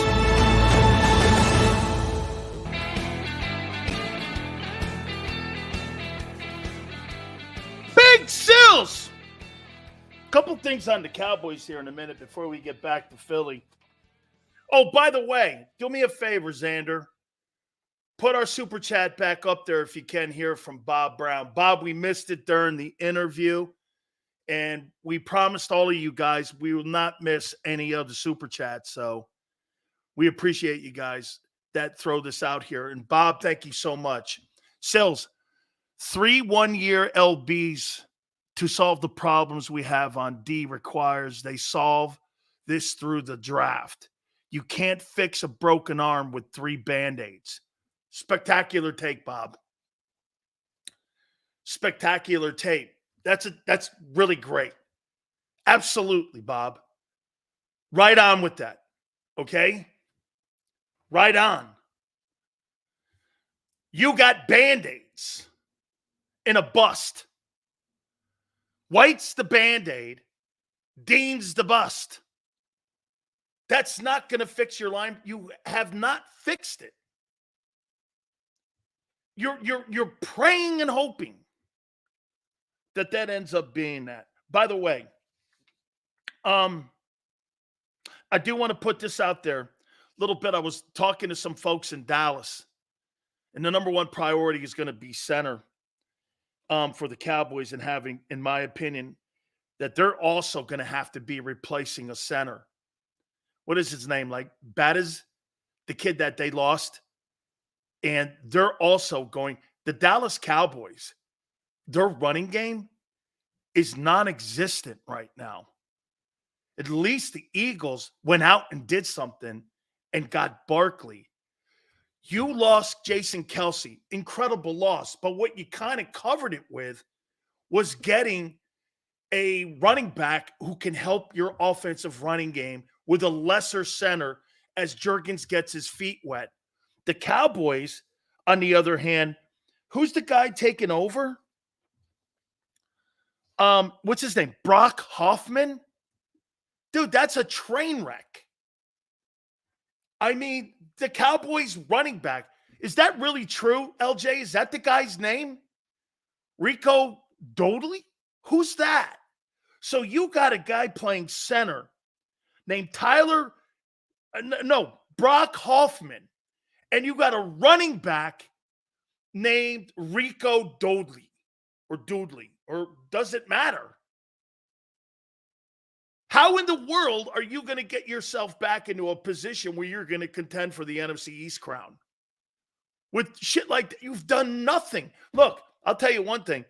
Have the Cowboys done anything compared to the Eagles? Absolutely not. At least the Eagles are taking swings. The Cowboys are bunting. They're bunting. I don't get it. And I'm going to put this out there. And I told Michael Irvin this the other day. Dude, even with Dexter Lawrence and even with, or DeMarcus Lawrence, excuse me, and with Michael Parsons, you don't have a pass rush. What happened to it? You need to get better in Dallas at pass rushing. I mean, where's your pass rush? Every time I watch the Dallas Cowboys from week 10 on, it's non-existent.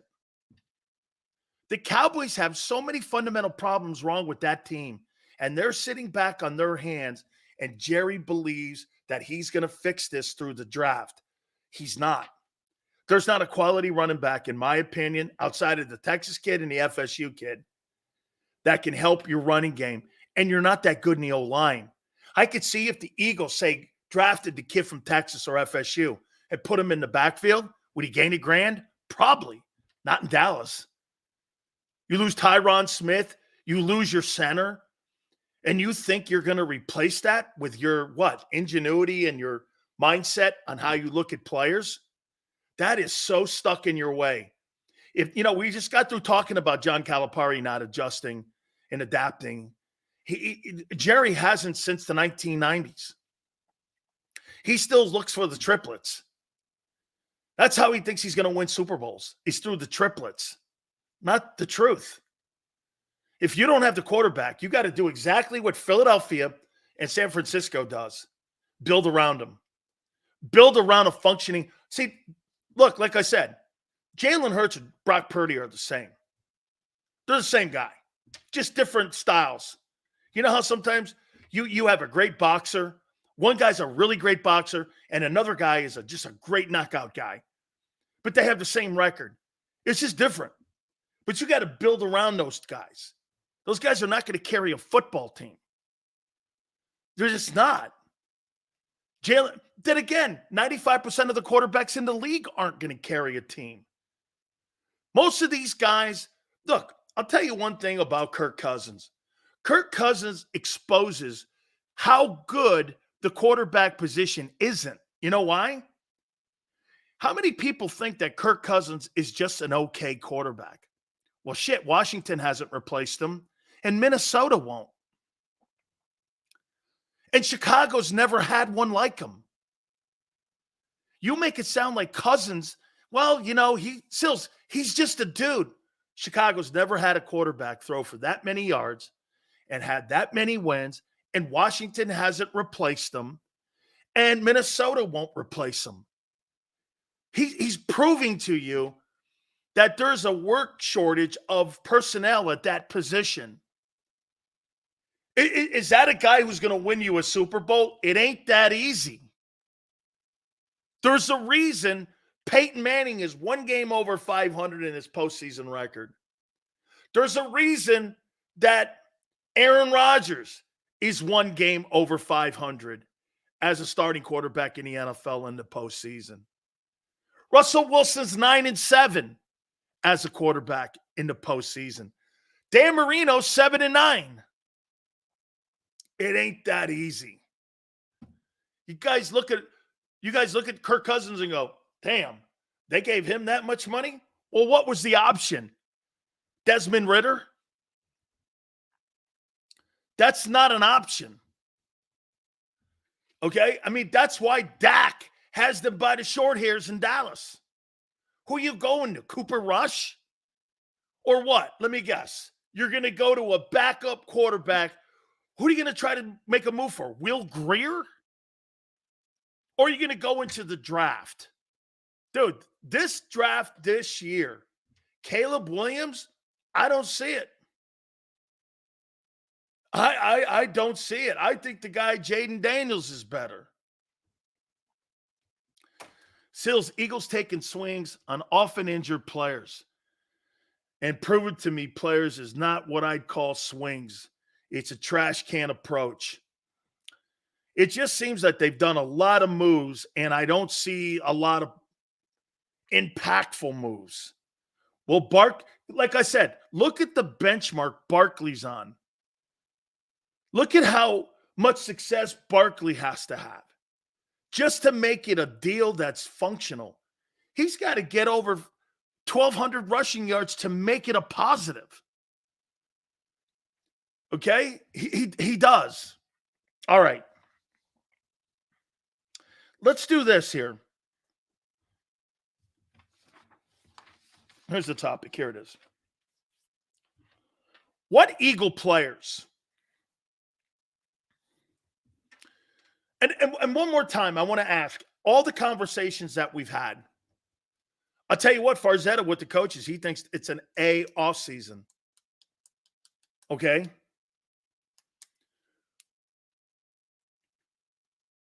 Me, I think, how about this? Let's get away from the evaluating. Did they address linebacker? Yes. Did they address rush? Yes. Did they address safety? Yes. Did they address wide receiver 3? Yes. Will the players perform? That's a different conversation. So when we're talking about addressing needs, let's put it in that context. This is about addressing, not talking about if the guy's good or bad. That's a different conversation in a different context. I'm asking you, did Howie Roseman and the personnel department, pro personnel people, address some deficiencies on the team that they feel, and did they look at those areas of the team? Okay? Linebacker, safety, wide receiver 3, some depth in O-line. Okay? Okay? What Eagle will benefit the most from the recent Eagle signings?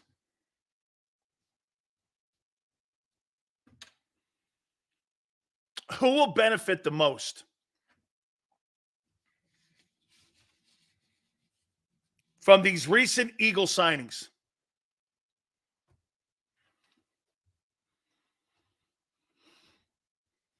Who benefits?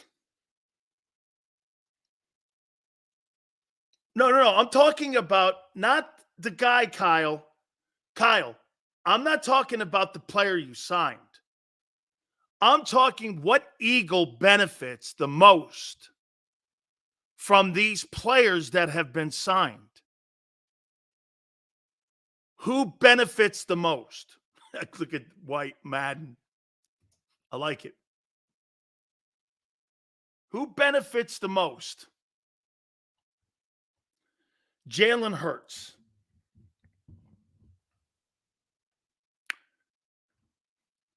Hurts.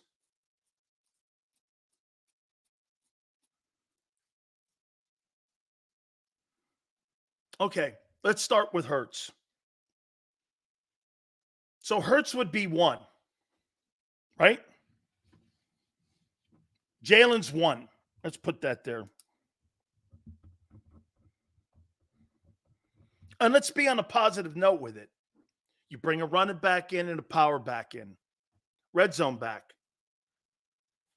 The question will be whether or not you're able to utilize them is another part. But again, it's another opportunity to do something that I think hurts him. I think Barkley hurts him. Why would Barkley hurt Hurts? Yeah, but LJ, follow me here. This is not really negative in a way, but here's why I say that it hurts him. So you signed a guy that you're going to get and try to get 15, 18 carries to, right? That means you're taking further rushing attempts away from Hurts, right? The one thing that really sets his game up. That's the one thing that sets him up on being a special player is his running ability. So once again, like I said the other day, Saquon Barkley takes away what Jalen Hurts does more, and Kellen Moore is going to take that even further away. With the approach that you're doing here, the more you keep taking Jalen Hurts' legs away from him, the more you will keep going further and further away from a Super Bowl. The more you get him back looking like 22, like I said the other day, the more you got a better chance of getting back to that game, because that's what made him special. He wasn't special last year. He was special in the Buffalo overtime, but he wasn't special. 22, he was special. Last year, he wasn't, with 18 turnovers. So the more Barkley touches the ball as a runner, which means less opportunities, and I don't have to defend Jalen. So you're telling me I don't have to defend Jalen running the ball anymore? Wow, thank you. I really appreciate that.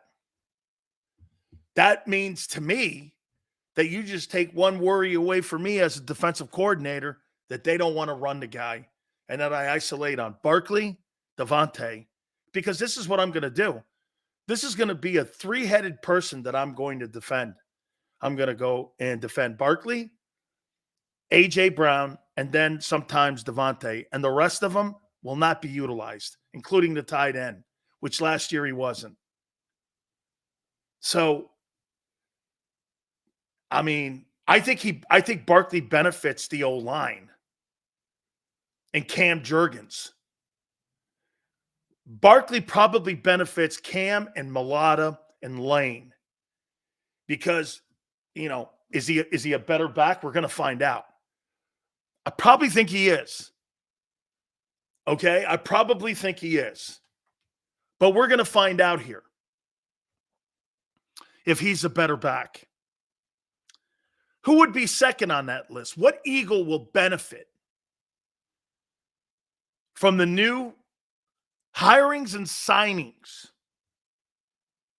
this offseason so far? What is your next Eagle that will benefit?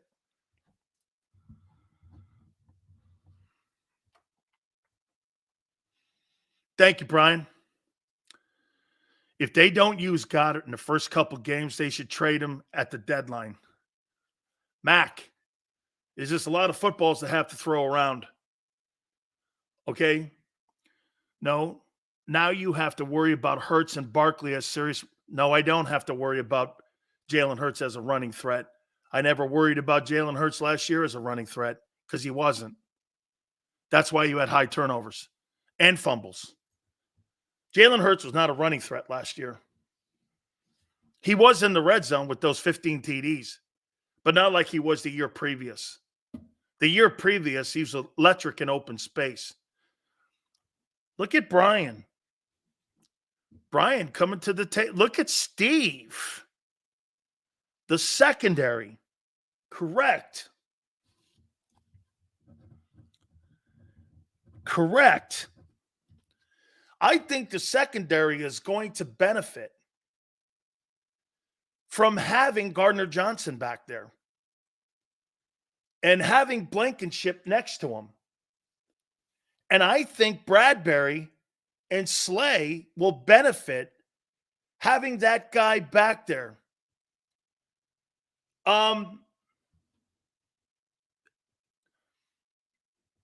LJ dropped the D-line in there.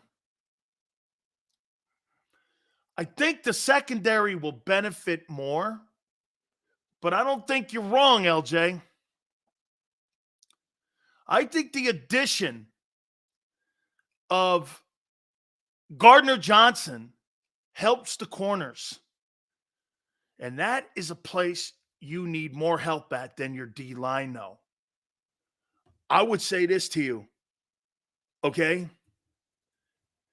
I'd rather have my D-line turn itself around than if I can hang with 50 sacks or 45 sacks this year, 48 sacks, and my D-line is getting there and picked up the volume on pressures on the quarterback, but my secondary improved from being one of the worst pass defenses. That, to me, Fangio turned it around, and Gardner Johnson was part of that. Flex and I agree. I think they get that guy potentially in the draft. Okay? Brown over Reed when he's healthy. Chris, I don't think Sidney Brown's ready yet. I think he's got to let the game come to him a little bit more. I think he's too I just think he's too aggressive. And quarterbacks see that and they take advantage of that. And great tight ends take advantage of aggressive safeties. Having Gardner Johnson is the only way Bradbury can gain his relevance back. Mac, I agree with you. I think he helps Bradbury more than Slay. And Slay will be helped as well. But I do think that having Gardner Johnson back there, Flex, and I'm not saying I don't like Brown either. Okay? Brown, Bob says this, CJ patrolling between the hashes helps the corners focus on boundaries. Excellent take. Bob, you must have played some ball because that's a correct analysis. You don't have to worry more about the inside of the field because you've got pursuit in there. You only have to worry about numbers to the sidelines. That's exactly correct. We need to hit 3 of the 9 picks to call it a success this year. That would be great. That would be great, LJ, if they can hit on 3 of the 9 picks. And if they trade out of 22 and down, I'll tell you what, if you get down to 22 and you don't have your favorite player there and you see 3 of them that resemble it, I'd trade out of it and go into the top end of the first round or second round. Joey Porter was in that position a year ago. Okay? That guy Puka Nacua you got in the third. The guy from the Rams you got in the fourth. With quality picks 1 through 4, I'm okay with moving down if somebody falls down to 22. And because of these stupid quarterbacks like Bo Nix and J.J. McCarthy, who have no right being in the first round, let me say this to you. Those guys are not NFL quarterbacks. Bo Nix and J.J. McCarthy are not NFL quarterbacks. They're Big Ten and Pac-12 quarterbacks. That's it. That's it. Those guys are not pro quarterbacks. Michigan has produced nothing except Brady, and I told you, they hated Brady in Ann Arbor. Predicting Jalen Carter will have 11 sacks.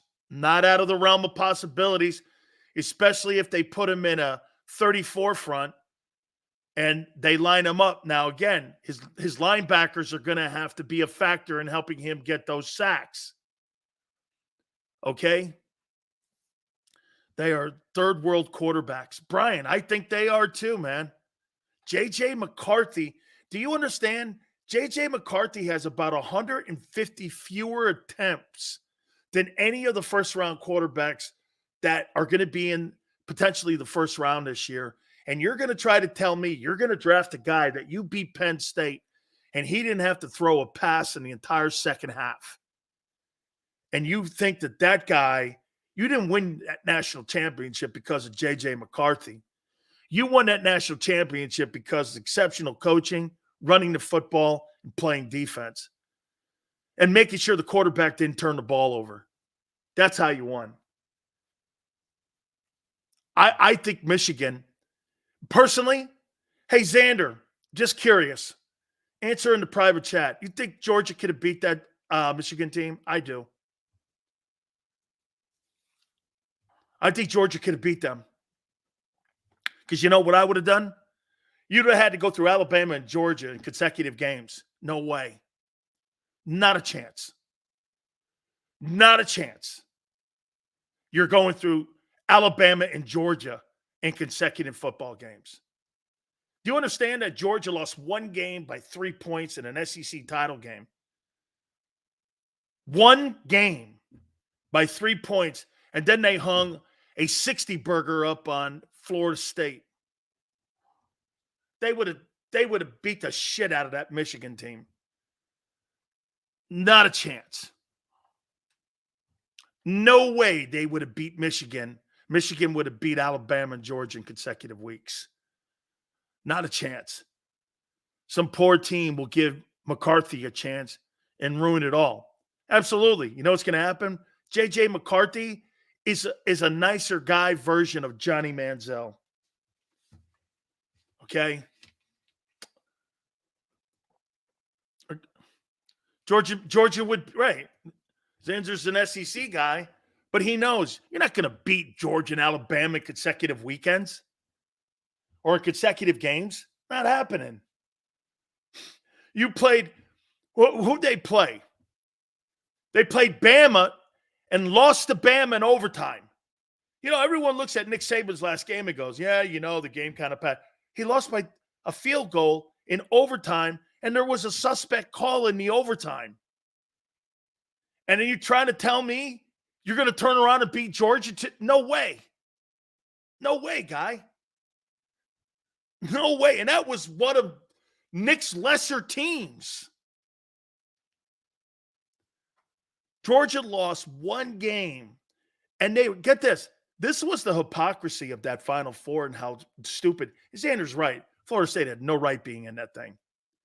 So you take a team that had 2 national championships and lost by 3 points to Bama in the SEC title game, a massive rivalry between the coaches and the players and the conference, and you don't put them back in to try to give them an opportunity so that those guys can be the first team ever to win 3 titles in a row, and you don't do that, and the reason is because you have Georgia fatigue, that's not fair. Georgia got jobbed. Georgia got jobbed, man. Steve, thank you, brother. How you doing? Unpopular opinion, but I believe we will have a top 7 defense. Breakout from Davis and Carter. Vic is daddy of the bend. Got you. I know what you're saying, but don't break. Our time of possession will be number 1 in the league. Well, Steve, that's what you're shooting for. That's totally what you're shooting for. Okay? It's totally what you're shooting for. Xander goes like this. Steve, all respect, and we thank you. Is that a Humboldt green or is that Mexican gold? that you're smoking. He just wants to know. And are you using a hookah or are you using a vape pen right now as you're writing that? By the way, we love you and we appreciate it. But is it a vape pen, hookah, and is it Humboldt County Gold, or is it Mexican Chichuchi? Not that I know that I read High Times or anything, but I'm just asking. I mean, are you smoking on a vape pen? That's all Xander wants to know. Not that I know any of those things. Those for the young fellas. Florida Gator season. Familia. Don't make me hate Howie more. Sills 34 switch requires we grab a nose tackle to rotate with Davis. I think Davis would make a great nose, like Vince Wilfork. You put him in his natural position. Dean and White over the guards. Whew, man, that's a rough one. Or in a two shade. We get run over unless the NT is fresh and can slide and the SS can come downhill hard. Yeah. Going to put the backers on the shade too? You think Vic puts them on the shade too instead of head up? Is that what you're saying, Bob? Puts them on the shade too?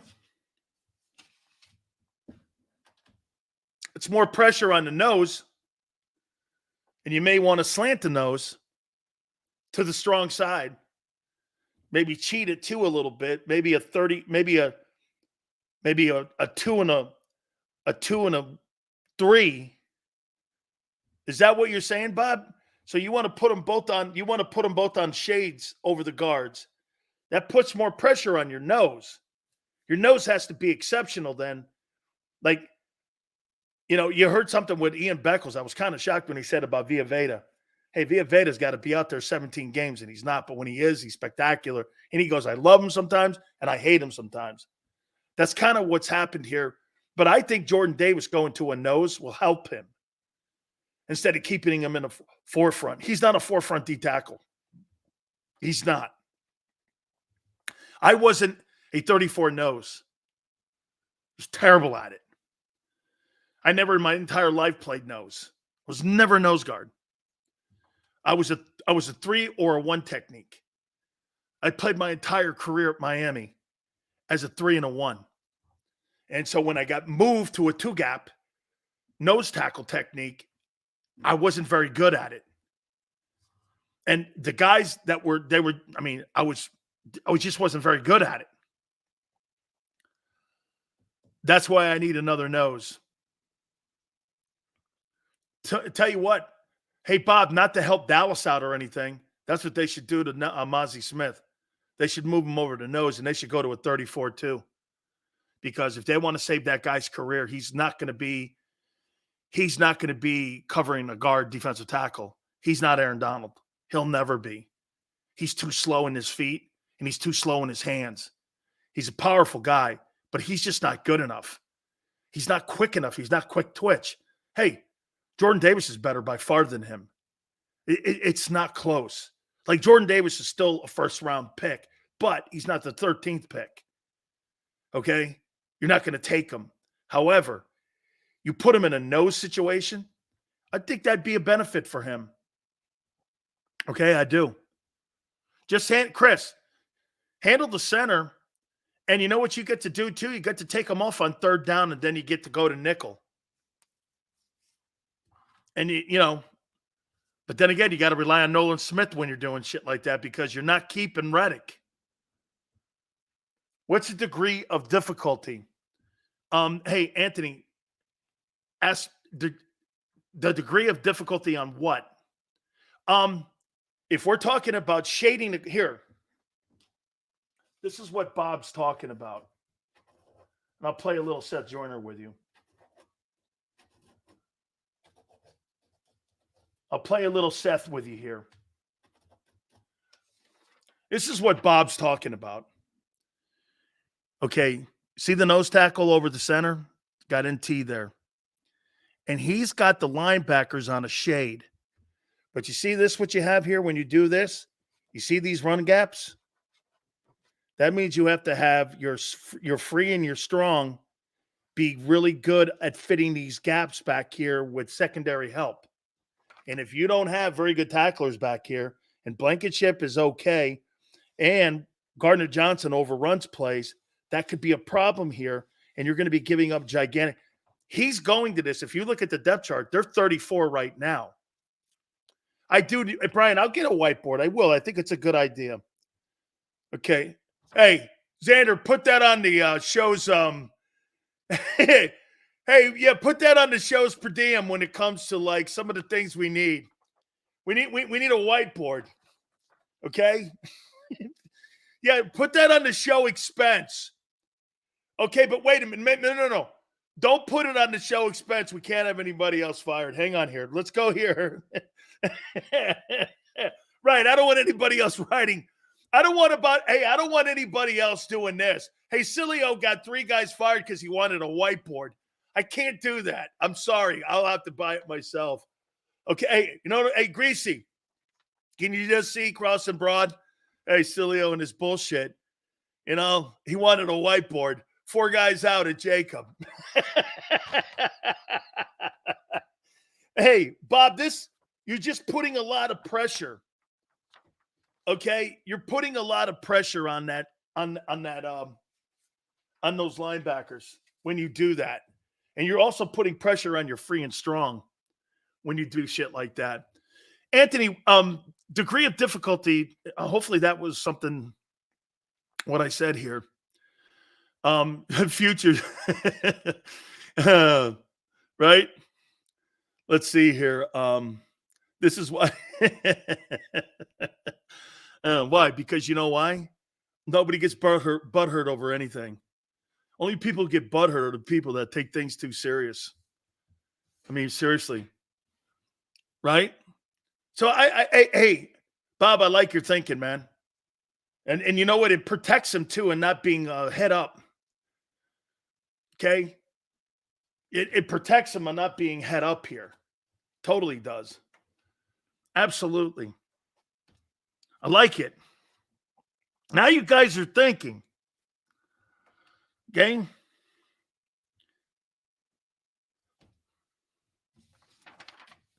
Now maybe this will be something that we get back to normal here.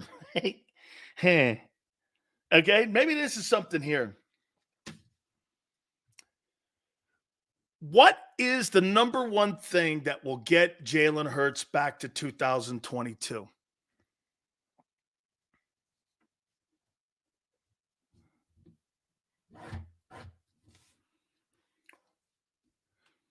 What's the one thing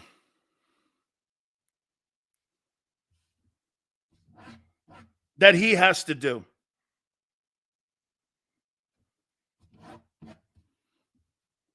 Hot routes.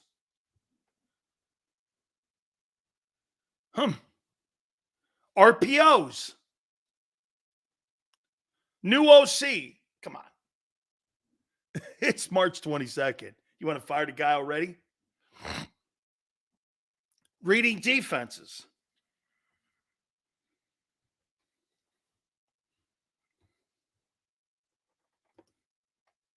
Read a defense without Kelsey.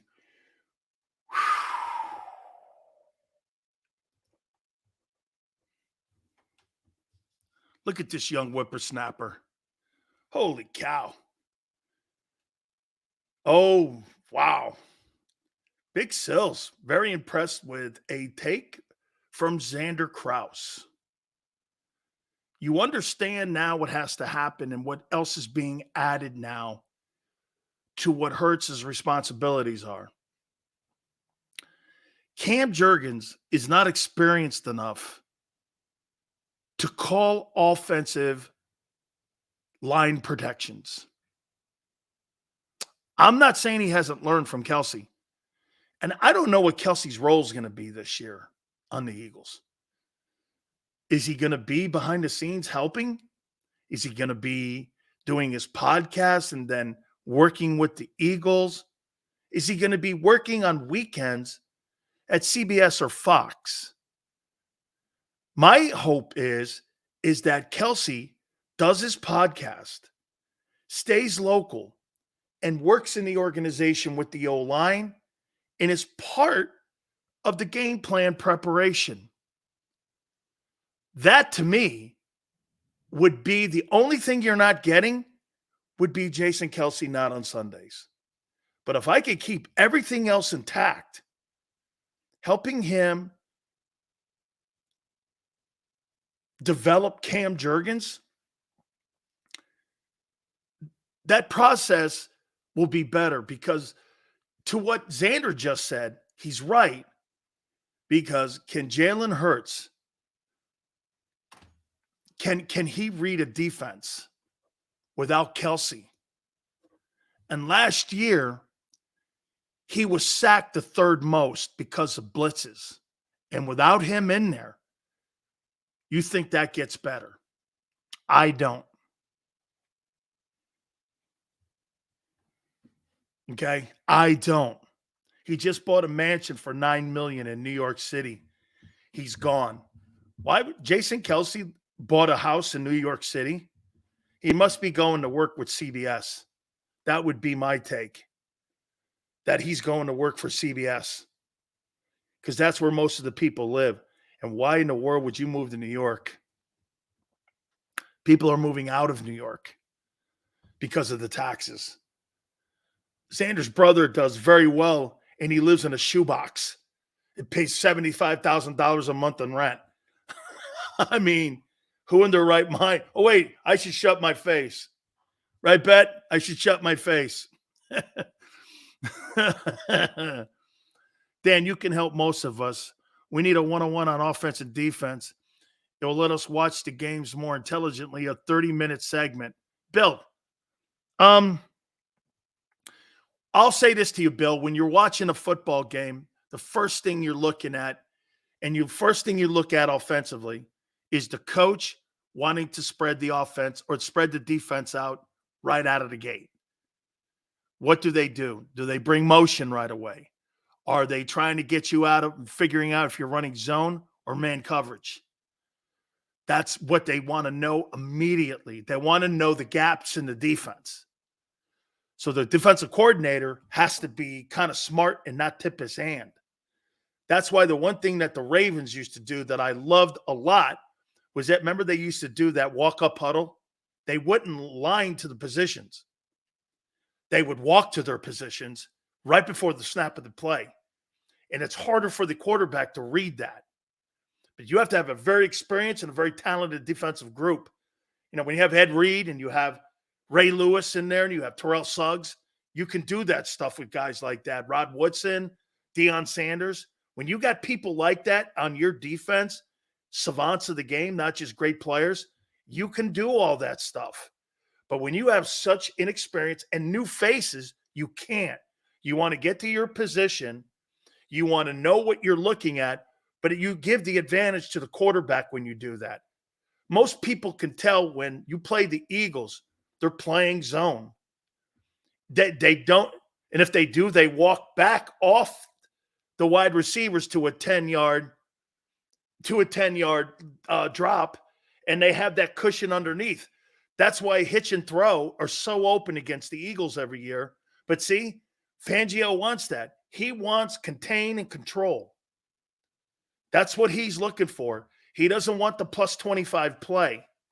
So when you're looking at an offense, like here was the Eagles last year. And what made them so predictable was that you knew immediately what they were not going to do. They were not going to throw to the tight end or their backs or screens. So what did that mean? They were not going to throw short passes. The short passing game was a non-factor for Philly. So what did that mean? I could play off the ball. Once I stopped the run of Philly, they were all about target passing. They became a target passing team. And the numbers and the throws and the throw chart dictates that. 8% quarterback rating across the middle, through to the numbers. All your numbers and all your throws were to the numbers. 33% of the throws went to AJ on the numbers, and the rest went to Devontae Smith on the other side. It became so predictable. As I point out to you, that Seattle game was a great example of target passing. You had Devontae running that underneath. Jalen had no intention of throwing that ball to the open guy. You know what great teams do? And you know what made Brady so good? This is what made Brady so good. Brady would pass up a good route and someone open for someone being more open. Do you guys understand what I'm talking about? Do you understand what I'm talking about there? When I say Brady will pass up a good throw for a better throw, but it might not be the same yards. But it's a safer pass. Your guy doesn't do that, or didn't last year. They're going to force that football in there no matter what they do. They're just going to force that in there. They're just going to make sure they throw that thing to the more difficult guy. And to me, that was the fundamental flaw in that offense in the second half of the season. And once those, what became an even bigger problem for you was the fact that you took on all those great coordinators early on in the year and they exposed you. Okay, they completely exposed you. When you had Todd Bowles early, you had Raheem Morris early, you had Belichick early, you had all those guys. What's his name? Brian Flores. All those guys figured you out. Okay, they figured you out immediately, and what they wanted to do. So, yeah, I mean, Hurts getting back to 22, he's got to be able to get. I think he's also got to say no. He's got to say no. No, I don't like that approach. Would you say no if you were making $55 million or $50 million? Okay. Brian goes, the Eagles are so predictable. That's the one thing you've got to get out of, is that predictability. You just got to get out of that. They became too predictable, absolutely. Jalen became too predictable. Because remember something about Hurts. Jalen became too predictable because he doesn't have a superstar skill set, and you took one of his things away from him. He's not a passer. He's a dual threat quarterback. But you're making him a passer, one-dimensional. And he's not great at that dimension. Think about this, Brian. If you're going to take anything away, take more throws away. Don't take the runs away. Make them more quality passes. Like they did, like Xander brings up, he's great in 22. He had less passes in 22. He had about 130 less attempts than he did the year previous. He had far less completions. And what happened? He was second in the MVP. Look at Lamar Jackson's numbers. They're not great. Those are not superstar quarterback numbers. But then you look at Lamar Jackson had the 2022 season that Jalen Hurts had. Okay? James says, hey, Dan, my mom says hi. You know, that's such I don't know.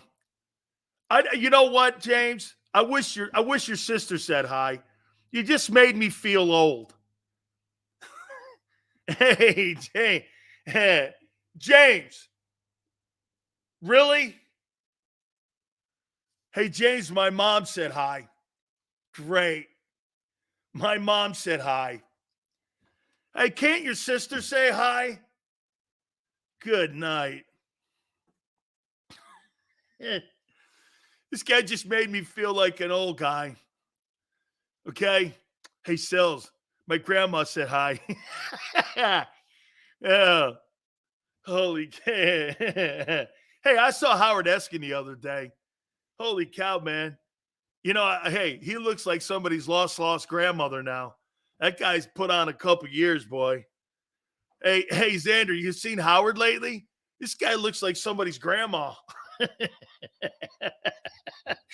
That's not a very fair thing to say. I'm sorry for saying that. Hey, James sold mom for a super chat. Hey, man, I'll tell you what, $10 gets it done. Mom's 36. All right, that's all right then. Hey, you know, tell your mom I'm dead, though. You know, you've been married. Hey, watch this. Your mom's 36. I've been married for 36 years. My wife knows I'm dead. I'm not going anywhere. It's over for me. It's finished. It's over. Got nothing. All I do is Google now, or Oodle. Is that what it's called? Hurts is more like Cordell Stewart. No, he's not. He's better than Cordell Stewart. And Xander puts it up there. Hey, Death Row. He's not Cordell Stewart. Is Eskin still alive? His career isn't, but he is. Yeah. He's now official mouthpiece. And you can pick up a Howard Eskin look-alike lady doll at any Wawa.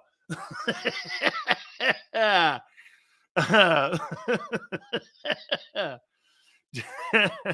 me get out of here.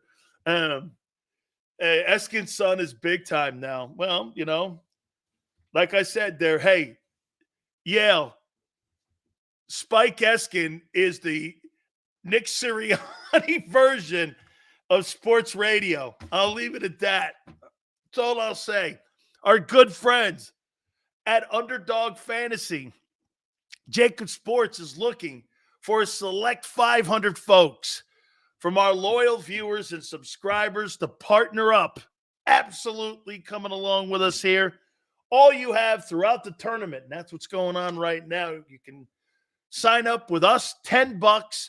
They match it. 10, 20, 30, 40, all the way up to $100. They match it. This is so simple for you to do. Please do it for us throughout the March Madness tournament. Remember, the promo code is WIN. W-I-N. That's W-I-N. Back by popular demand. The man, the myth, the legend.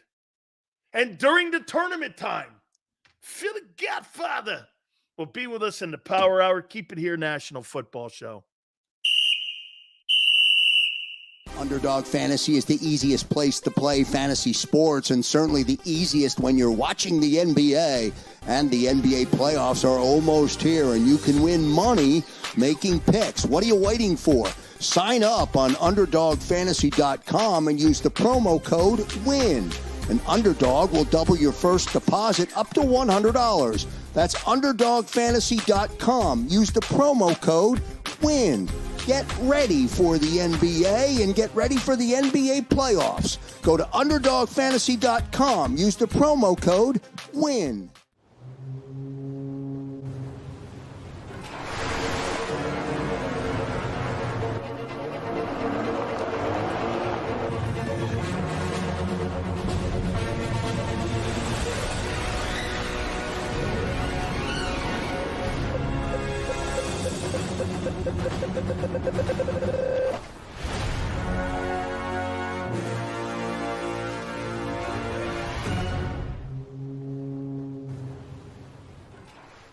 Philadelphia fans, we're cut from a different cloth.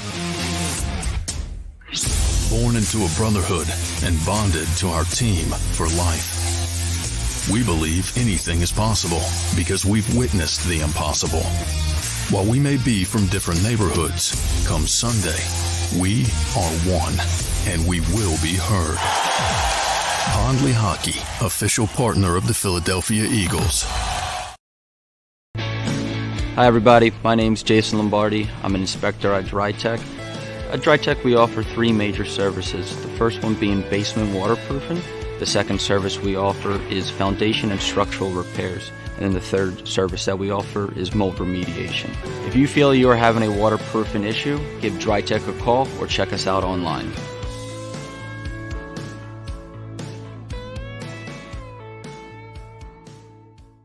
Mike Little was a union construction worker who was badly injured when he suffered a horrific fall because of someone's negligence. His life would change forever. It was just a real downward spiral with everything. Everything you do, and you're sitting home by yourself all day. You can't go out because you can't drive, you can't walk well. It was just a horrible situation. Call Brian Fritz at the Fritz & Beyond Cooley Law Firm at 215-548-2222. EAGLES, Eagles.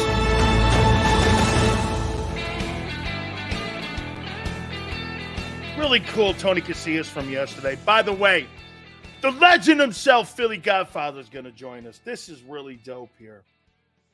So yesterday we had Tony Casillas on, and he won the Lombardi Award. And here's also his college football Hall of Fame chair that he has. And Tony broke out of the box and put it on my Twitter page, the Lombardi Award given to the best lineman in the country. Man, I wanted to win that thing. The only thing I've ever gotten close to that, I was a candidate for the Outland. You see that football right there? That blue one? I was a top 10 candidate for the Outland Trophy. What would have been my senior year at UM in 87. I would have been in line to win the Outland. I think the guy, hey, Yale, who's that kid that played with the Cowboys? Who is that kid that played with the Cowboys that went to Air Force? Chad Hennings or something like that? Somebody like, it was like Chad Hennings or something. And he I think he won it in 87. Yeah, in 86. I forget. Oh yeah, Jason Buck. Chad Hennings, that's it. He won it in 87. Jason Buck beat both Jerome and myself and Stubbs out in 86. And I think he beat out Cornelius Bennett in 86. And I think there was another guy from Penn State that was also on that team. The guy White. Does Bob White sound something? He was on that team that beat us in the Fiesta Bowl. And I think he was up for it too. Yeah, we had a bunch of really great players, but Tony won it the year before. I saw somebody say Dave Remington was also a former Eagle. Dave Remington is the only guy to do this. He won the Lombardi 2 times in a row, and he won the Outland Trophy 2 times in a row. And he's got all his trophies, and I hate him for it, but he's got all his trophies in a garage. He played his ball at Nebraska. I love Dave. He follows me, watches the show. Dude, really great player, man. Sills, if the Vulture, Kellen Moore, holy cow, the Vulture motions the wide receivers into open areas, scheming them open, will help Hurts. It makes the throws easier. Motion always helps Hurts identify the coverage. Yeah, that sounds right. Okay, yeah, that sounds right. Nick Sirianni is Vincent Chase and Howie's Johnny. All right. Holy cow. The Vulture. Kellen Moore is now officially the Vulture. Okay, he's the Vulture. Here we go, UConn. Hey, go, baby. Number 1.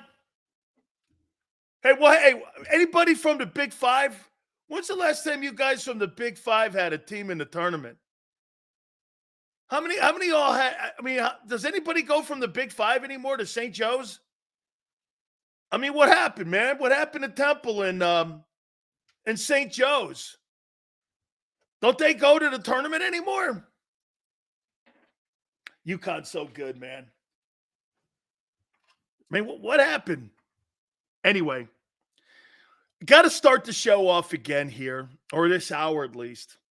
So why would Jason Light take a shot at Devin White on the way out the door? March Madness blows. Twiz is an angry man when his teams don't get there. Okay? Hey, Dan, sorry for offending. Come on, James, you're not offending me. Okay? Hot Mom says hi. Hey, how you doing? Don't worry about it. You'll never be threatened by big sales. I'm going nowhere. I'm in the Dan cave. I'm tied up. My wife doesn't let me out of the house ever. That's what it is. And nor do I want to leave. Okay? Hey, nor do I want to leave. Okay? It's James real. Hey, wait a minute. Hey, Steve, is James real? James, see, Steve's asked that question before, Xander. He's on, what's this? He's on Facebook. Really hot chick. Sends a Facebook request. Here's James. First thing he says. Hi, I'm James from Philly, South Philly. Yeah, nice to meet you. Hey, nice to meet you. Hey, do you got a money card I can have? No, I'm in South Philly. Are you real? Hey, wait. No, I'd like to be able to continue this, but can you send me a money card? No. Are you real? Yeah. Dude, hey, Steve.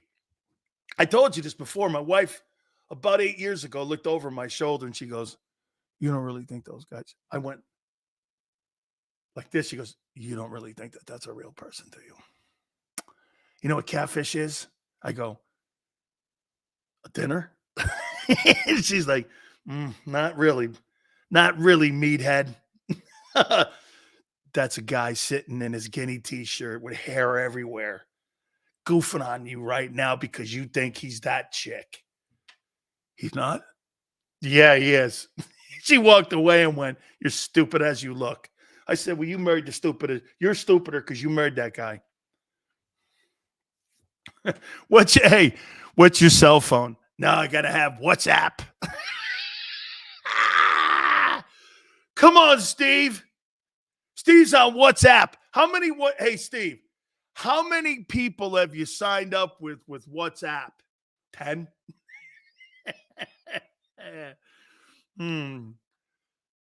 Brian says, Sills, who would you take at DT? We'll do that Monday. I like it. We will. Eagles made so many moves, Dan, in hysteria, along with Bayless, Giants, and Cowboy fans. Hey, Forte, it is a lot of moves. Man, this is going to take some time. This is going to take some time. Hey, son, tell Big Sil says, how you doing, Corey? Look at Niner all day. Hey, WhatsApp is great, especially on the West Coast since we invented it. Right. Him and Mark Zuckerberg. Hey, you want a date? Join Facebook. How you doing? Gotta have WhatsApp. Oh, man. Right? So this guy takes a shot at Devin White. Right? East Coast, West Coast.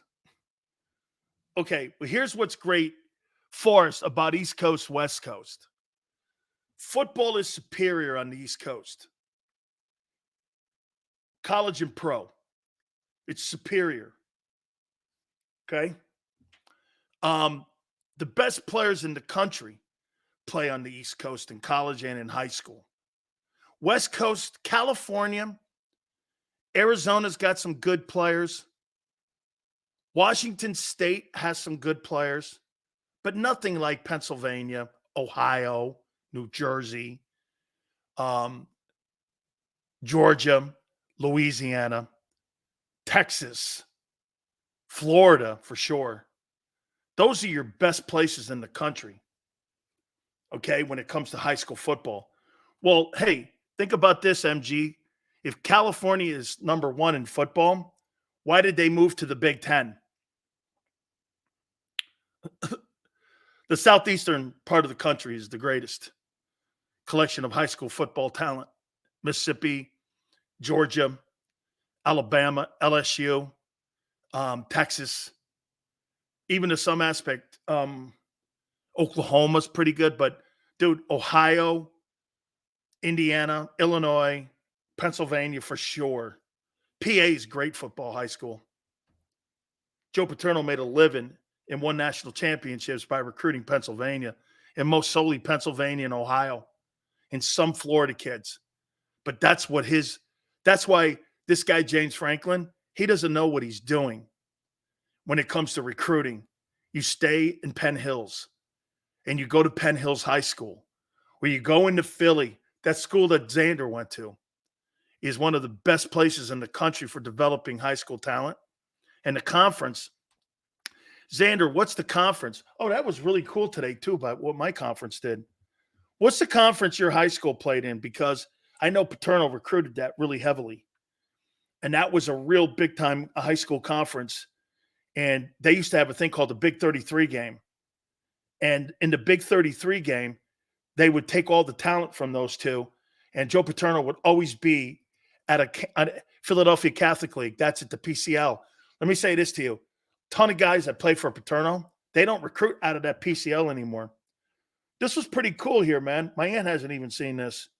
But FCAC was going around talking about some of the players and the alumni that played in this conference. Steve Young played. A bunch of people have played in this conference, have gone on to the National Football League. Here's a bunch of guys here.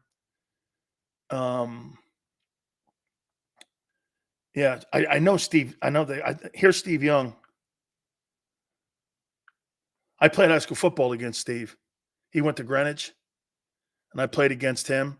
I also, what's his name? Dwight Freeney is from our conference too. We've had a bunch of people. It's one of the best Northeast conferences for football in the United States, not just in the Northeast area, because they recruit. My old high school used to recruit. It's crazy great. Crazy great. Okay? In all seriousness, then I wasn't. No, James, it's all good. All good, dude. Hey, man, I'm not upset. Somebody's mom likes Big Sills. That's a demo I'm after, I think. Yeah. See, the difference between this, James, is that I'm not looking for men 25-54. I'm looking for anybody 25-54. I'm not even thinking that sounds right. Okay? I don't even know if that sounds right. All right. Let's reset here from the first hour. I'm going to ask you this again one more time. His mom for the... Oh, come on, man. You can't rip someone's mom. Okay? Hey, Taylor, you want me to give you my Sandusky? You want me to talk to you about Sandusky? Before I get into resetting here? Okay? You want to hear Sandusky? Jerry Sandusky will go down as one of the greatest coaches in the history of college football as a defensive guy. Many of the players that played at Penn State that were defensive guys were some of the greatest players ever to play in the National Football League. Jack Ham, Bruce Clark, Matt Millen. Go down the list. He coached him. He recruited him. He recruited me.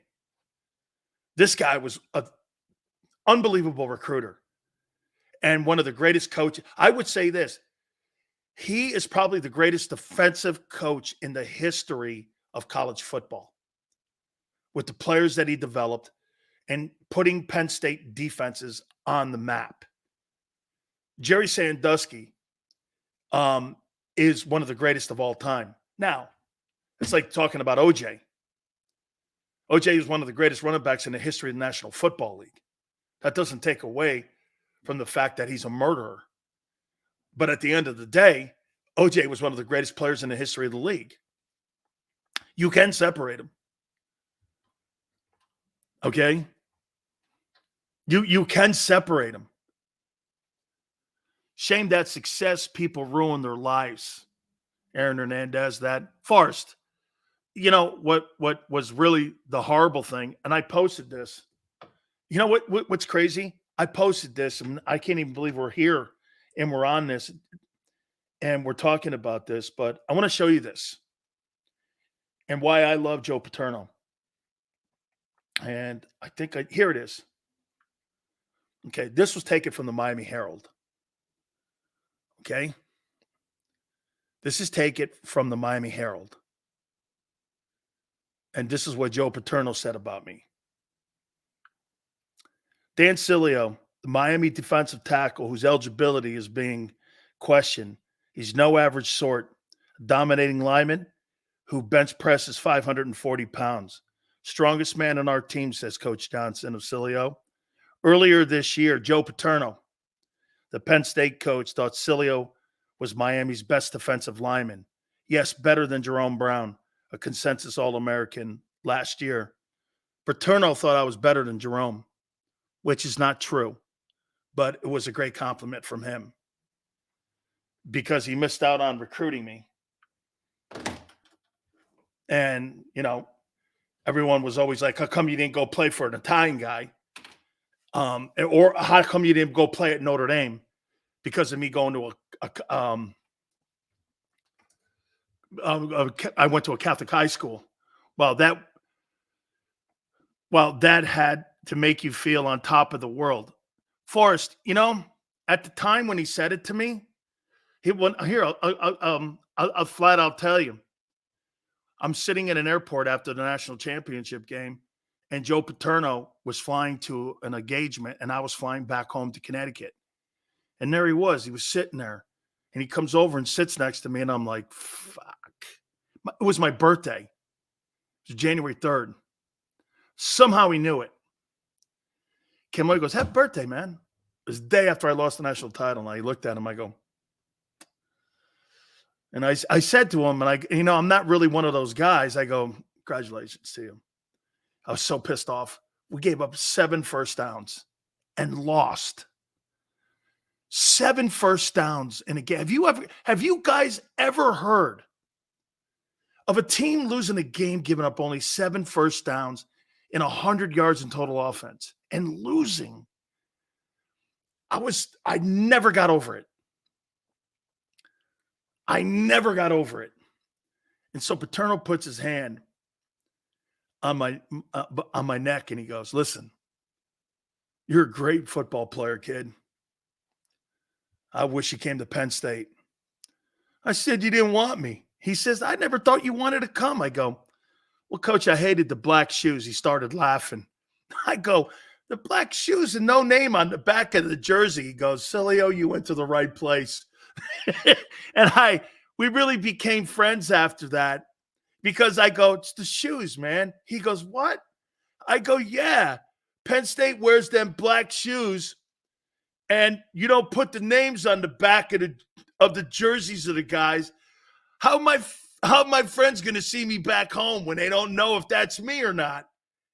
He goes, you make it with the number. And I'm like, I don't know. You know, he goes, you went to the right place. Anthony, I know they ripped the statue down. Joe's not responsible for what happened with Sandusky. He's accountable for what happened with Sandusky. It was his program. It was his program. He's accountable for it. He's not responsible for an animal doing that to children. Not a chance in hell that man would have allowed that. But once it started getting out that there were rumors about it, he didn't act quick enough. So he's accountable for it. And guess what? At the end of the day, nobody gives a shit about Jerry Sandusky. Everyone blames Joe Paterno. Joe Paterno might as well have raped those kids in some people's eyes. And that's how people look at it. And I think it's a shame that ESPN people, they don't bring his name up, the legacy. Penn State is what it is because of Joe Paterno. Not because of some guy named James Franklin who stinks. He stinks. That guy's not Joe Paterno. Shit, Bill O'Brien was a better coach. Bill O'Brien was a better coach at Penn State than what James Franklin's been. Hey, Dan, Future says that you can be my... Shut the... Hey, James, what are you, like, writing comedy material for, like, the improv? What is this? Holy cow. Why don't you like James Franklin? Chris says, because he can't win big games. You're at Penn State. You've got all that talent. You recruit Ohio, New Jersey, and PA, and you can't win against Michigan. Joe Paterno beats Michigan. Joe Paterno wins national titles. Joe Paterno beats Miami. Joe Paterno beats Ohio State. Paterno had the best program in the country. Many years he had the best program. That program has never been the best program. And they rolled back all of those penalties. So there's no excuses. Penn State Nation is one of the best fan bases on the planet. It's a lot like the Eagles. It's a lot like the Eagle fan base. Crazy ass people. I'm friends with Shane Conlon to this day, which is crazy that I'm friends with that guy.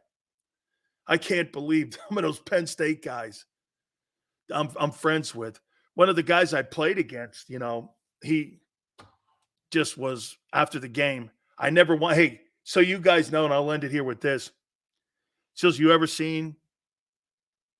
been to a whiteout game? No, I never played up there. I played Penn State in a bowl game. And I think I played Penn State when I was at Maryland my freshman year at College Park. I don't think I've ever been to Happy Valley. I don't think I played against Penn State in Happy Valley, but I played Penn State in a bowl game, and I played them, I think, if I'm not mistaken, I think I played them at College Park at Byrd Stadium. Yeah. So the year you guys gave up 7 first downs, who was the Penn State quarterback? John Schaefer. I sacked him on the very first play of the game. If you look at the Fiesta Bowl, I had a 15-yard sack on the first play.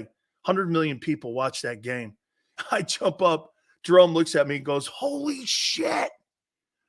Do you know what you've just done?" I go, "No, I don't." Oh, my God. I almost pissed my pants. I threw the guy on his head. You got to watch the play. I threw the guy on his head. The guard that was on me, I picked him up and threw him. I did. I threw him about 5 yards. And I got back there and I killed that guy. Okay? Scott Raddick, good kid, man. Good kid. Couldn't stop us.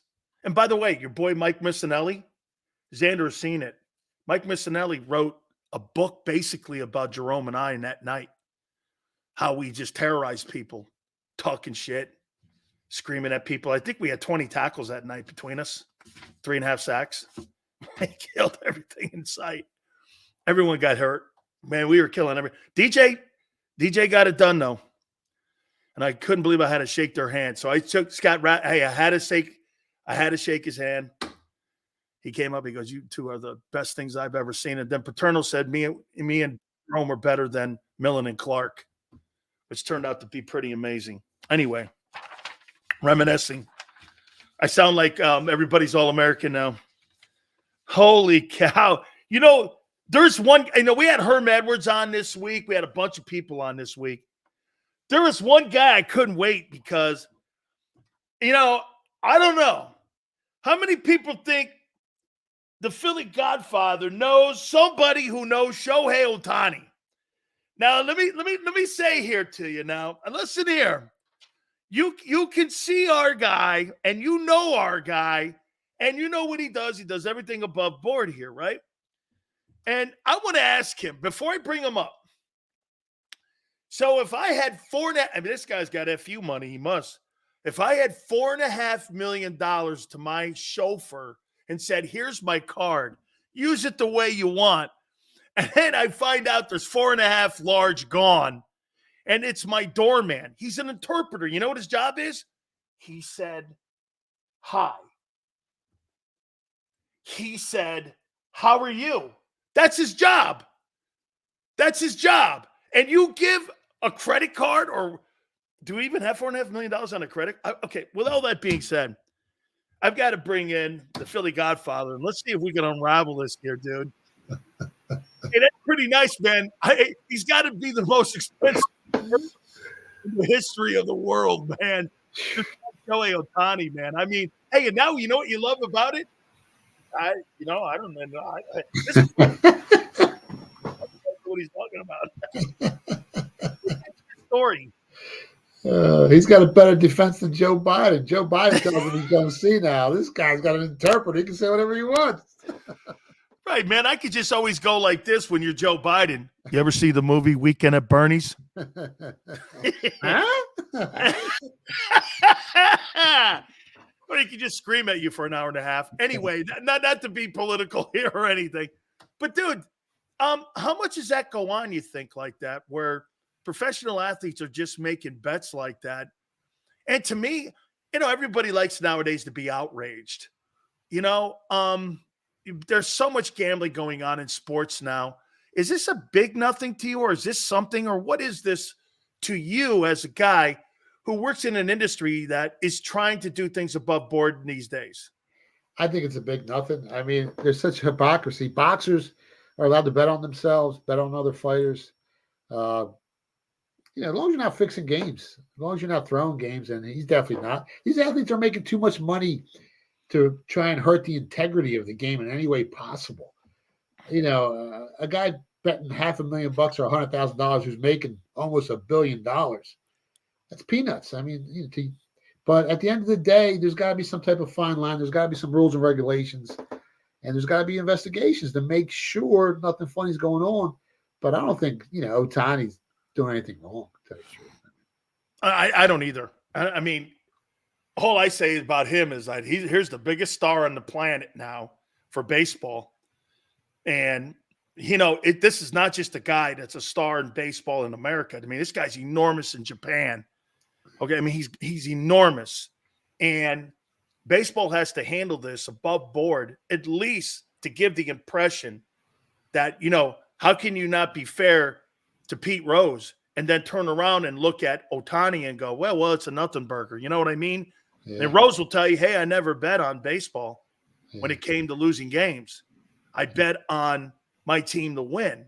And so, and get this too, you know what I never got about that Godfather was that he did it as a manager. Pete Rose was never going to go into the Hall of Fame as a manager. He was going to go into the Hall of Fame as a player.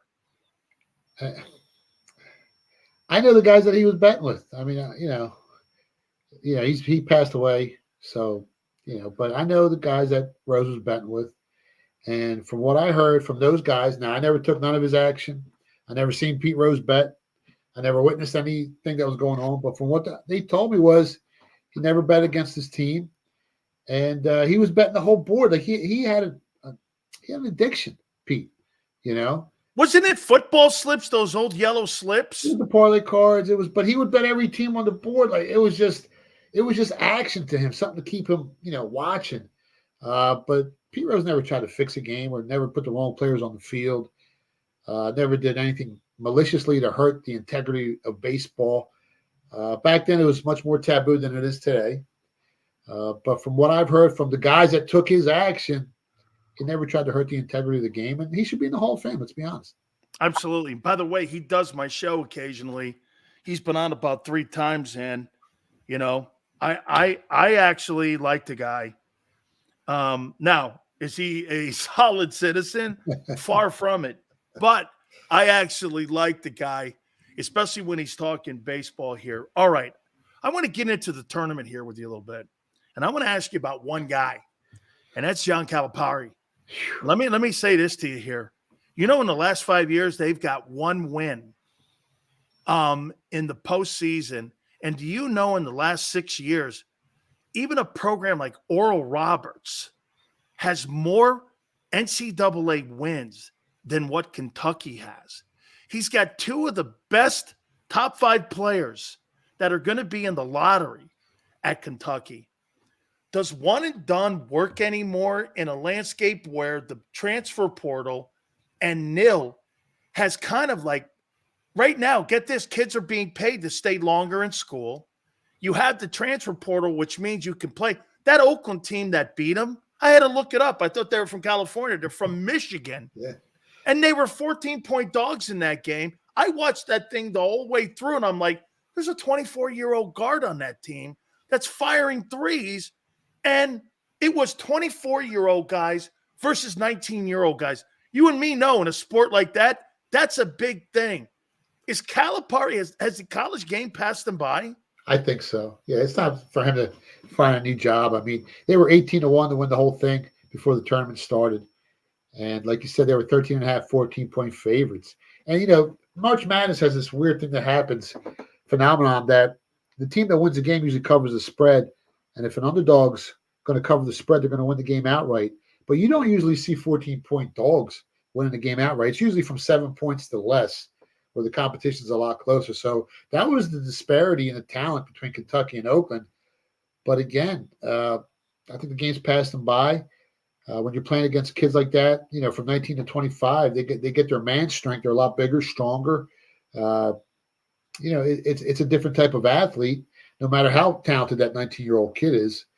And to lose as a 14-point underdog, and, you know, over the last few years, they really haven't accomplished anything.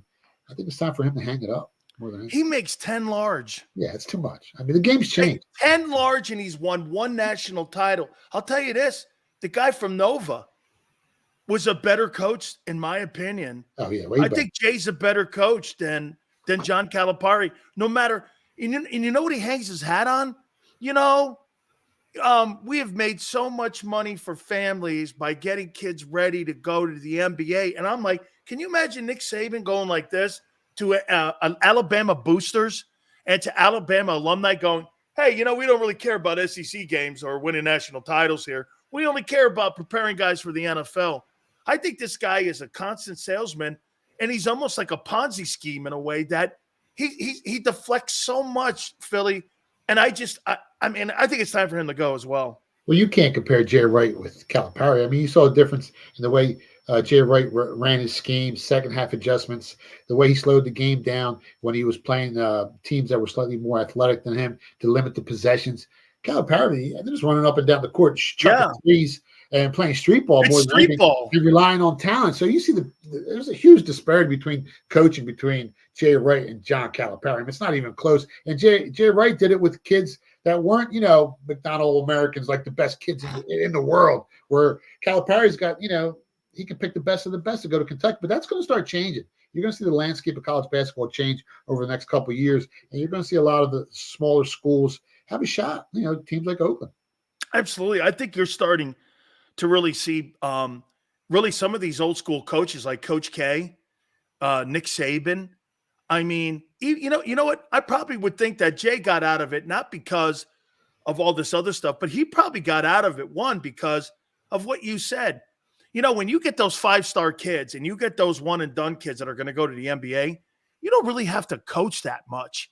But when you're coaching 3-star kids and 2-star kids and turning them in to star players like he did at Nova, and the pressure he had at Nova to win 26 games and get to a Final Four, I think that's so taxing on a guy like that. Then when you add that if I develop a kid, he can go to Georgetown or he can go to North Carolina because there's more money being offered at a particular conference, I think this nil is driving a lot of people out of coaching, especially at the college ranks. Yeah, Jay Wright saw it coming. I mean, he's a smart guy. He won a couple of national championships. He did more with less than 99% of college coaches, you know, in college basketball. So he saw it coming. He saw the game changing. And what else is left for him to accomplish? It's time to spend some time with the family and friends and enjoy life. I mean, Jay Wright did it the right way, man. Smart guy. I got a lot of respect for him. You think Houston, UConn still? Yeah, they're the two best teams. I mean, unless Purdue, you know, can get that monkey off their back, or, you know, they keep losing early. Tonight, they're a huge favorite again. God forbid they lose. I bet them this year at plus 750 to win the whole thing, Purdue. But the two strongest teams on paper is definitely UConn and Houston. I'm going to use an Italian line to you. Does the tournament give you more agita than the NFL playoffs? Because I'll tell you, man, this tournament, you don't know what to think. It's because you know what? They're uncommon opponents. And when you have uncommon opponents like this, like when you're Clemson, Ohio State, or Alabama or Georgia, right? They've played each other in the last 5 years. Kentucky probably didn't even know Oakland was in Michigan, the players, right? These are, so I mean, they're in Michigan? I had to look it up. Michigan? Holy crap. Okay. Where the hell is Chaminade? And I'm going like Chaminade and Oakland and some of these other places, and they win. Yeah. Which is crazy. Well, I mean, it's all about rebounding, guard play, and coaching, in the tournament. And like I said, a weird phenomenon happens, man. These dogs win the game outright. So if you're looking to bet an underdog, take them on the money line. You're going to make more money long run. And if they lose, you're not going to have to pay the juice. But three-point shooting is huge because you see some of these teams get hot. You basically look at how many three-point shots they attempt per game, and then you look at their completion rate. And if they got a high completion rate like Sanford, I did a video the other day telling everyone to take Sanford +9. And it was uncanny for me to take that underdog because I really didn't think they were going to win, even though they had a great chance to win.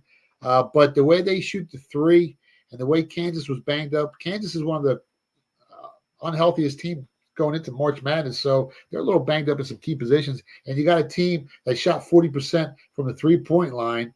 I mean, if they get going, they can beat anybody, no matter how small they are, no matter how outsized or how much more physical ability the opposing team has. When you're shooting 40, 50% from the three-point line, you can beat anyone. And that's what makes March Madness so great to watch. I want to ask you some Eagle questions. Can I? Yeah. All right. And I asked Farzetta these questions earlier, and I'm going to ask you some of these questions. Will the Eagles regret bringing C.J. Gardner-Johnson back? I don't think so. They need him so bad. You saw the huge drop-off from when he was here to when he left. They need all the help they can get. Defensive backfield, safety, corners, because they were one of the worst teams I've seen in a long time. They had a huge hole, and we talked about it before the season started. We talked about it during the season. They were in trouble. And people laughed at us early. Oh yeah, they're 10. Well, ended up 1-6, right? So I don't think they're going to regret it. I think that kid can play as long as he didn't lose a step from that injury. If he comes back and he's the same CJ, it's a huge boost to that defense. Will Barkley be an upgrade at running back? Now, before you answer, the last 2 years, in 22, Sanders had 1,239 rushing yards and 11 touchdowns, 30 catches for 160 yards and no touchdowns. This last year, DeAndre Swift had 1,050 rushing yards, 6 TDs, 42 catches, 250 yards, and 5 touchdowns. Well, that came out to basically right almost at 1,200 rushing yards. In the last 2 years, the Eagle running backs have averaged with 8 touchdowns and 33 catches for over 250 yards, which means for this thing to be successful, he's got to gain over 1,200 rushing yards, which he's gained twice in his career, and he's got to have around 40-some-odd catches, near $2,000, like you said just now, 2,000 total yards, because 1,500 yards almost you've gotten from both these backs the last 2 years. Do you think he does that? I think so. If he does, I mean, you're paying a guy $12 million a year. You need at least 2,000 total yards from him. As long as it all comes down to Kellen Moore. They didn't use, There's a lot of mouths to feed on that offense, though. Yeah. So then AJ is going to start getting upset, right? Right. So where's Goddard in that? Yeah, Devontae Smith. I mean, but at the end of the day, I think their biggest issue is at center. I mean, they're loaded on offense. I wouldn't even worry about how many total yards he gets. He's going to be close to 2,000 Saquon, right? So as long as he's close, okay, you can say 12 million. I still don't think it's worth it, but at least he got there. I think that offensive line is what you got to worry about because they're loaded at wide receiver, tight end strong, running backs strong. It comes down to the offensive line, and is Jalen Hurts that guy that almost won the MVP, or is he that guy from last season? That's what the whole season is going to come down to this year. It's funny you say that because Herm Edwards said this the other day on the program. He goes, "Hey, I think the biggest problem with the Eagles is the loss of Kelsey," and he thinks that is going to be more of an impact on Jalen Hurts because last year they were third and giving up the most pressures when it came to blitzing. And he goes, now you're moving a guy over that's not quite as experienced. No one's saying he's not good, but you lose a lot of experience and talent with that move. that it's in the middle of your football team and you struggled running the ball late, that impact, that's why I say Hurts turning it around without Kelsey, I think that's a big question mark. Yeah. And you go from a rock star, from a great center. If the other guy's average, well, that's a huge drop-off. And you saw how Hurts' numbers dropped off last season. Now the center, if you got that kind of drop-off this year, it's going to hurt. It's going to hurt Jalen Hurts again. Not that, excuse the pun, but it's going to hurt Hurts again. How about this one? So Kellen Moore, and I brought this up. We made a clip of it the other day. Kellen Moore goes from the Cowboys to the Chargers, knowing fully well that Brandon Staley was on the hot seat there. He does the same thing now in Philadelphia and comes to a place where a coach is on the hot seat. To me, this looks like this guy's looking for opportunity to become the next head football coach at a place where a coach is in trouble. I mean, either that or they hire, because I don't believe he had a ton of options. I mean, I don't see him as a guy where 10 places wanted him. Or is it just coincidence that he's gone to places that coaches have had issues and we're on the hot seat? Because, look, if they don't hire Harbaugh, I think there's a chance the Spanos family hires him as head coach. I mean, the bigger question, I think, is he's been on teams that were loaded offensively, and why does he keep getting fired?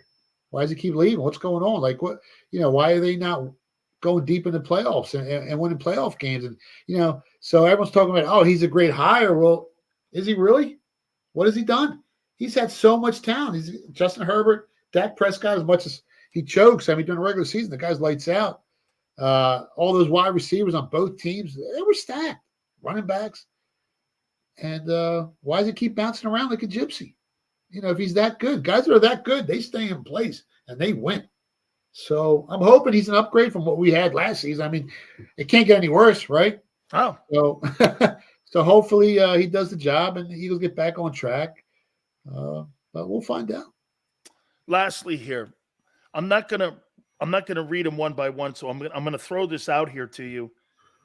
And this is, I think every single person that, and everyone's given the Eagles a bunch of really great, kudos for all the moves that they've made in this offseason here. I say this to you. The OC, as you just said, why does he keep getting fired with all the talent around him? So he gets fired, and he was a coordinator for Dak and Justin Herbert.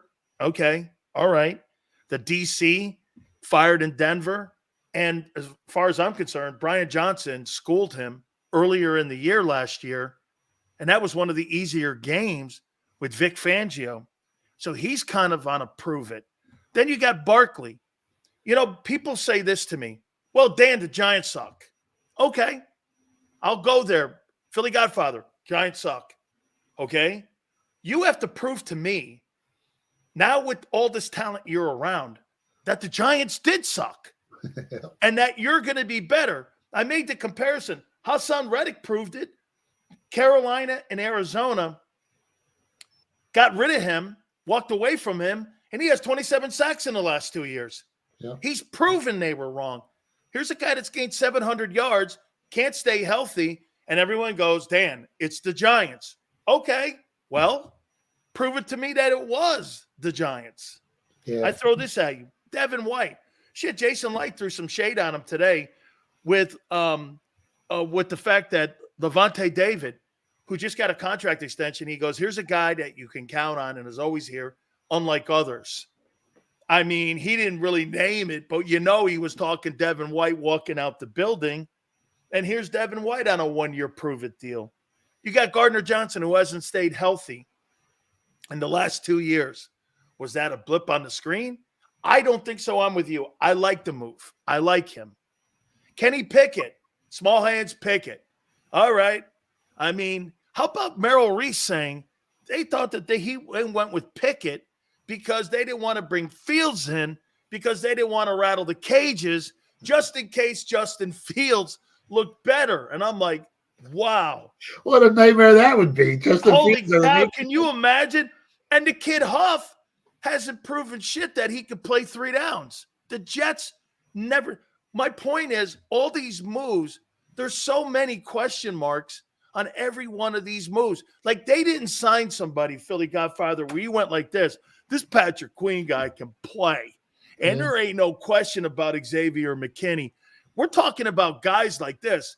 You know, I'll tell you what, this is really going to – it's like we went to a used car lot and you really bought a really nice Aston Martin and you went, is that really the Aston Martin engine in there, or did you put a Volkswagen engine in there? Is this really an Aston Martin? I mean, I don't know. There's so many question marks on this.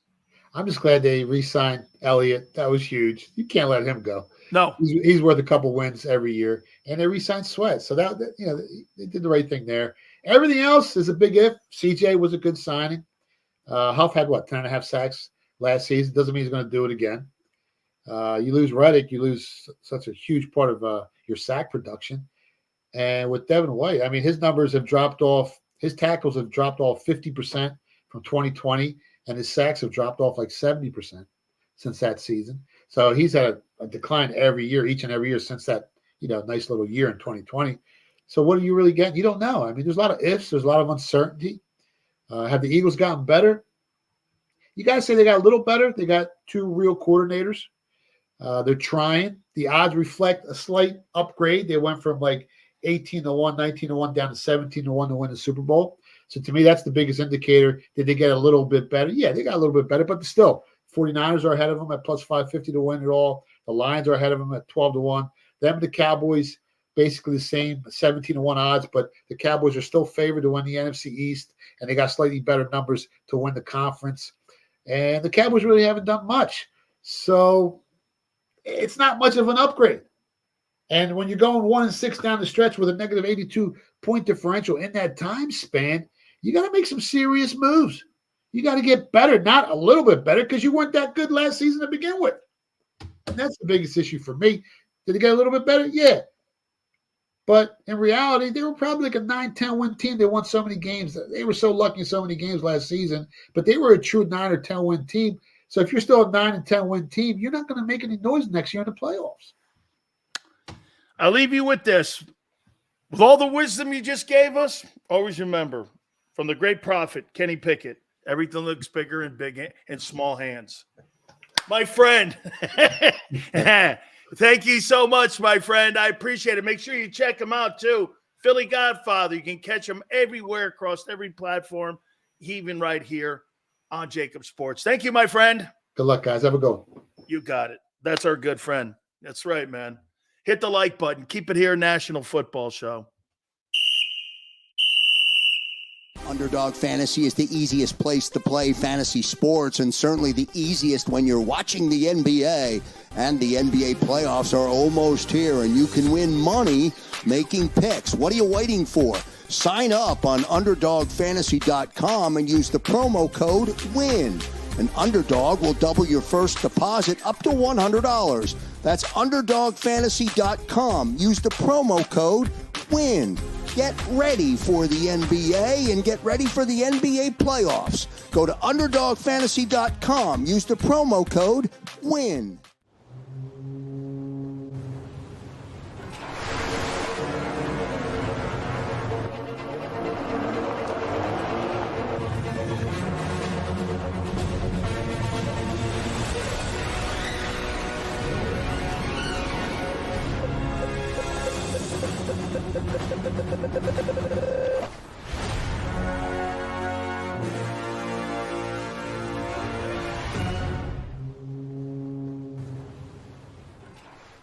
Philadelphia fans, were cut from a different cloth.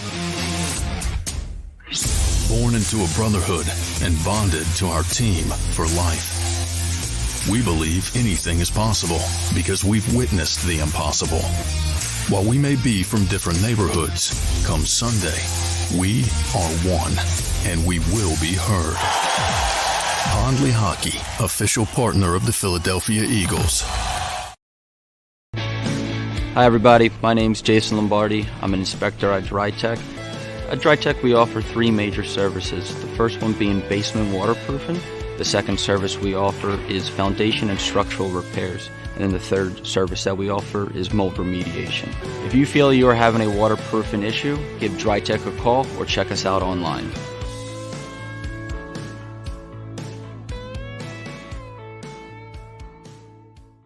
Mike Little was a union construction worker who was badly injured when he suffered a horrific fall because of someone's negligence. His life would change forever. It was just a real downward spiral with everything. Everything you do, and you're sitting home by yourself all day. You can't go out because you can't drive, you can't walk well. It was just a horrible situation.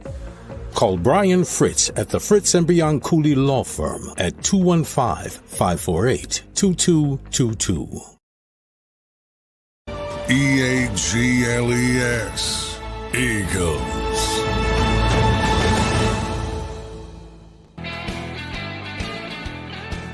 What are you hemorrhoids doing in here to me? Where's my wrench? Oi! What do you think this is?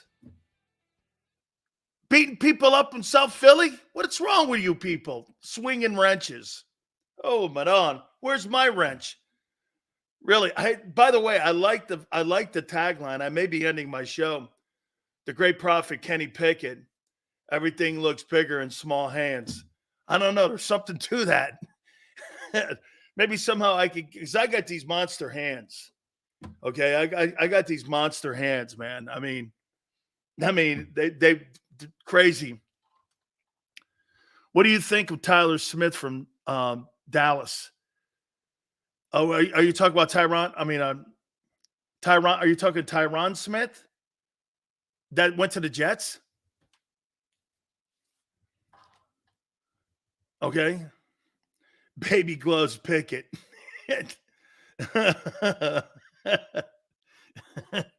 gloves are cheaper. Kenny Pickett is the face. LJ's father. Kenny Pickett is the face of little wieners on toothpicks. Hey, Dan, tell Flex and he keep my mom. I've had it with you guys. Hey, real quick. The decision on Reddick's coming soon, right? When do we get the decision from Pope Roseman? When does the smoke at the NovaCare Center come out of the chimney? We have a decision. Monsignor Roseman has made a decision.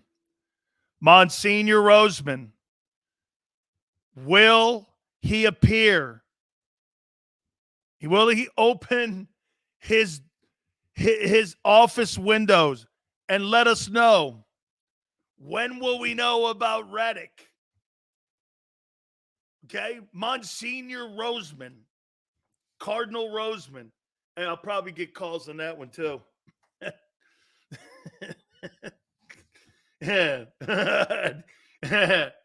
Surely we're April Fool's Day. Oh, when the rust. Wow. Anthony, that would be a dick move. On the day his roster bonuses due, they're going to move him. So you think they move him April 1st? Wow. Holy cow. Look at you guys complain. Look at this. This is why we can't have you on a Friday.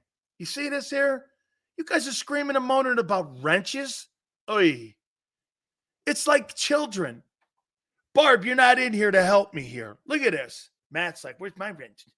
James, where's my wrench? Hey, I'll bring my mom for Dan if he wants. Give me a wrench. Tell me, man, where's my wrench? How come I don't get a wrench? How come I don't get a teacup? How come I don't get a tea bag? How come I don't get a fat head? Yeah. What happened, man? Sit on my wrench. You see LJ? He's pissed off already. How come I don't get it? Where's my wrench? Oh, God, nay. I got to think about it now. Fighting over wrenches. Let me put a wrench to my head. Real quick.